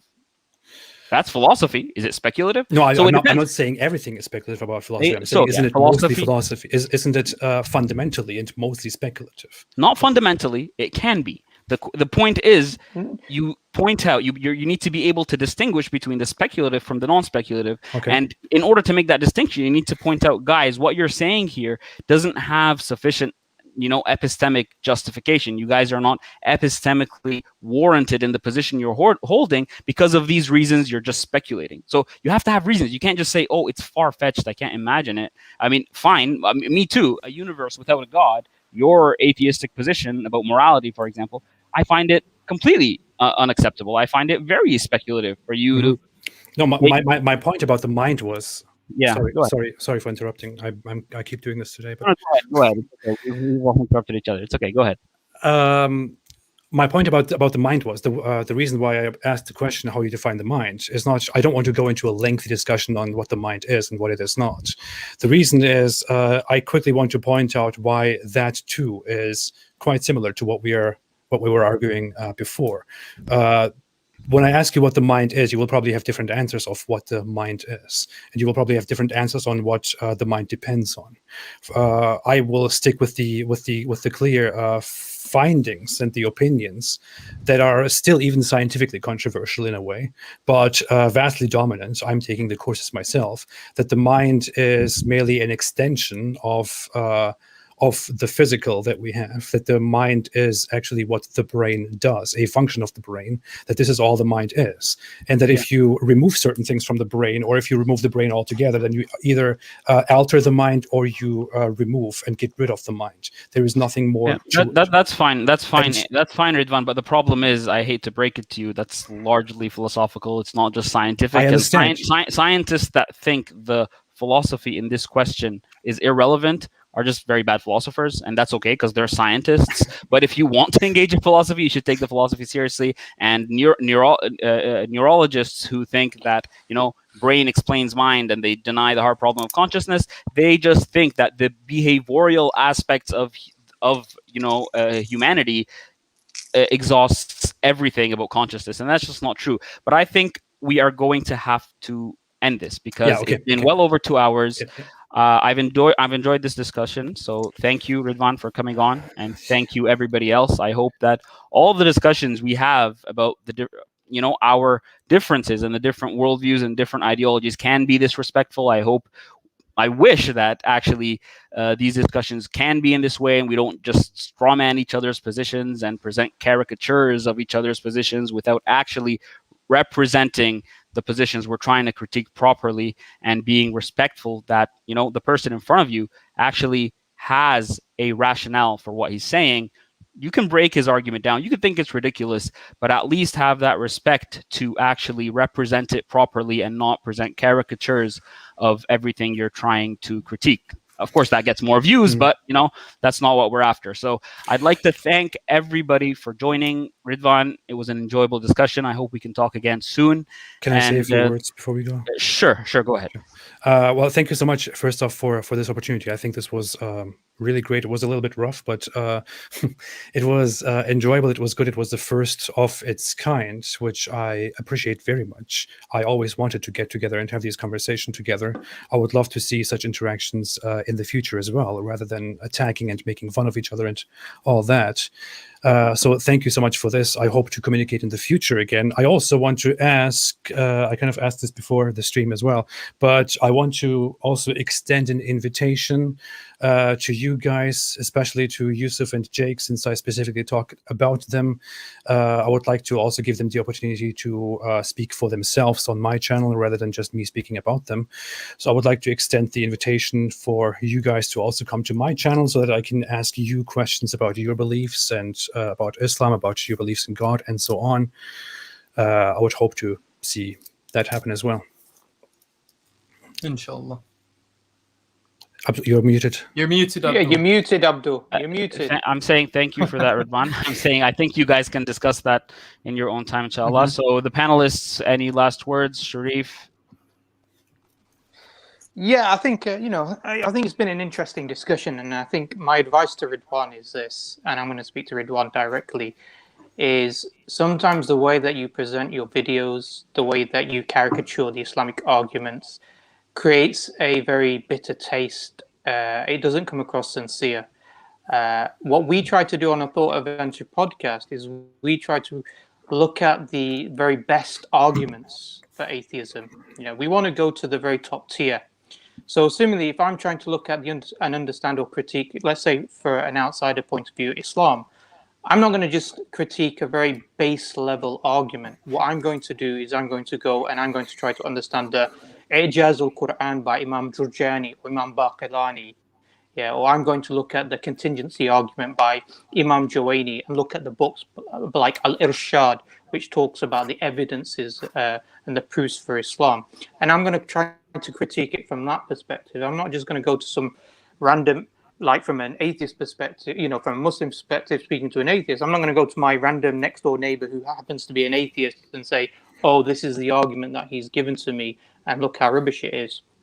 So that's my advice to you. And I think in this stream, I think what we've tried to do is demonstrate, and we've done this before, by the way. This is not the first non-Muslim, ex-Muslim that we've had on our stream. Our streams are generally open, and we've had ex-Muslims come on, and we've had fruitful discussions. So it might be the first time for you, but it's not actually the first time for us on this stream. And, we've not had any like fighting or slanging matches or anything like that. But I think what we have to do is we have to take any argument seriously in a way where we try to build the argument up, as opposed to going straight to the conclusion and saying, well, it doesn't seem right to me. So we need to build the argument. It's like if I was to look at Bell's theorem in quantum mechanics and say, oh, that just seems ridiculous to me. No, I've got to look at the physics and build the argument of the physics up. So I think it's important. And I think this is what we've tried to do. And I think one thing that maybe we have come to an agreement upon, is that belief in one God is justified. I think that's what you sort of mentioned at the beginning when you spoke to Jake, that it was justified. Yeah, it's justified. It's reasonably justified. You used the word reasonable as well. Yeah, in that, which is a good thing. Yeah. And in order to but materialism is also justified. Yeah. That's okay. Yeah, and I think we've tried to. Yeah, and we don't want to go back on that, but we've tried to demonstrate that contingent things need an explanation to a necessary reality. So yeah. So and also the other point I was going to say is that if you're going to look at an internal critique, you have to demonstrate A and not A, and that's not rigidness. That's actually the standard. So yeah, if you want to say something's incoherent in a linguistic sense, it doesn't make sense in my mind, that's one thing. But if you're going to say it's logically incoherent, then you have to demonstrate A, not A. So I'm just, Ridwan, for you, so you understand, so that you're able to understand these arguments and maybe present and appreciate them in better. So yeah, so that's my 2 pennies. Sure, you can say something, and then we'll go to Jake and Yusuf. Well, I think the discussion is very much over, so it would be a little bit unfair to go back to critiquing the points that were made. We would have to go back into the discussion on where we were right and wrong and all that. So I wouldn't want to make any further arguments or assertions about your positions. I think it was quite good today. But I want to say quickly, I just want everyone to understand that my focus with what I'm doing, my activism and my channel, what I call Apostate Prophet, is not atheism or anti-theism. It's also not a critique of the belief in God or in Allah. It is largely, the vast majority of my content focuses, and I always say this explicitly, focuses on Islam specifically, on Islamic scripture, Islamic beliefs, Islamic history, and all that. So this is actually, when it comes to theism, it's actually something that I do not really focus on, that I do. This is very much an exception. So yeah, I focus very much on Islam and scripture. That's what I do. Yeah. But you have done 2 debates on proof of God. What? Sorry? You've done a couple of debates on the existence of God. You have done 2 debates. Yeah, I usually do that with... I usually do it with Christians, I think because 3 weeks ago you did the recent debate. Yeah, I think I do it with Christians usually because they invite me, and it's easy to do with them. So I mean, not because what I would do, they're easy to talk to. Yeah, if I'm going to critique Islam, I'm not going to critique it from its rules and say it's immoral. I'm going to critique Islam from its very foundation, and one of the foundational thoughts of Islam or beliefs of Islam is one God. So that's how I'm going to critique. That's how I would do it. Yeah, in the same way, if I'm going to believe in Islam, first thing. Well, yeah, so that's the difference between... Yeah, that's fine. Maybe we how don't need to keep going back and forth. Yeah, so it's okay. Jake, any final words? No, other than just holding up my pen again. And hey, I agree with that. Look, I agree with that. Yeah, so I like this pen. Contingent, it's contingent. It's a possible thing. Yeah, so I think it was an interesting conversation, and yeah, maybe we'll do it again sometime. Hope so. Yusuf? Yeah, so the title of the stream is Belief in One God Justified? I'm pretty sure I heard AP say yes, it is. So Alhamdulillah. Alhamdulillah. It's okay. Alhamdulillah. Okay, so I mean, we're just joking here at the end, AP. We're not trying to score cheap points. It was a good discussion, and belief in God is justified. I think it's just about how important the justifiability, if that's a word, of belief in God, it matters in specifically the discussion you have, Ridvan, because I think even if you're gonna, critique an ideology from whatever aspect, I think it needs to be very clear that, the fundamentals of that ideology are going to influence where you're going to go with your discussions about, whatever branches out from the fundamentals. So it's definitely going to influence it. And I enjoyed this discussion. We can have further discussions, hopefully, on the other stuff you normally discuss in the future. And until then, I want to thank everybody who joined and participated. I want to thank the panelists and Ridvan, and see you guys soon, inshallah. Assalamu alaikum wa rahmatullahi wa barakatuh. Wa alaikum assalam. حي على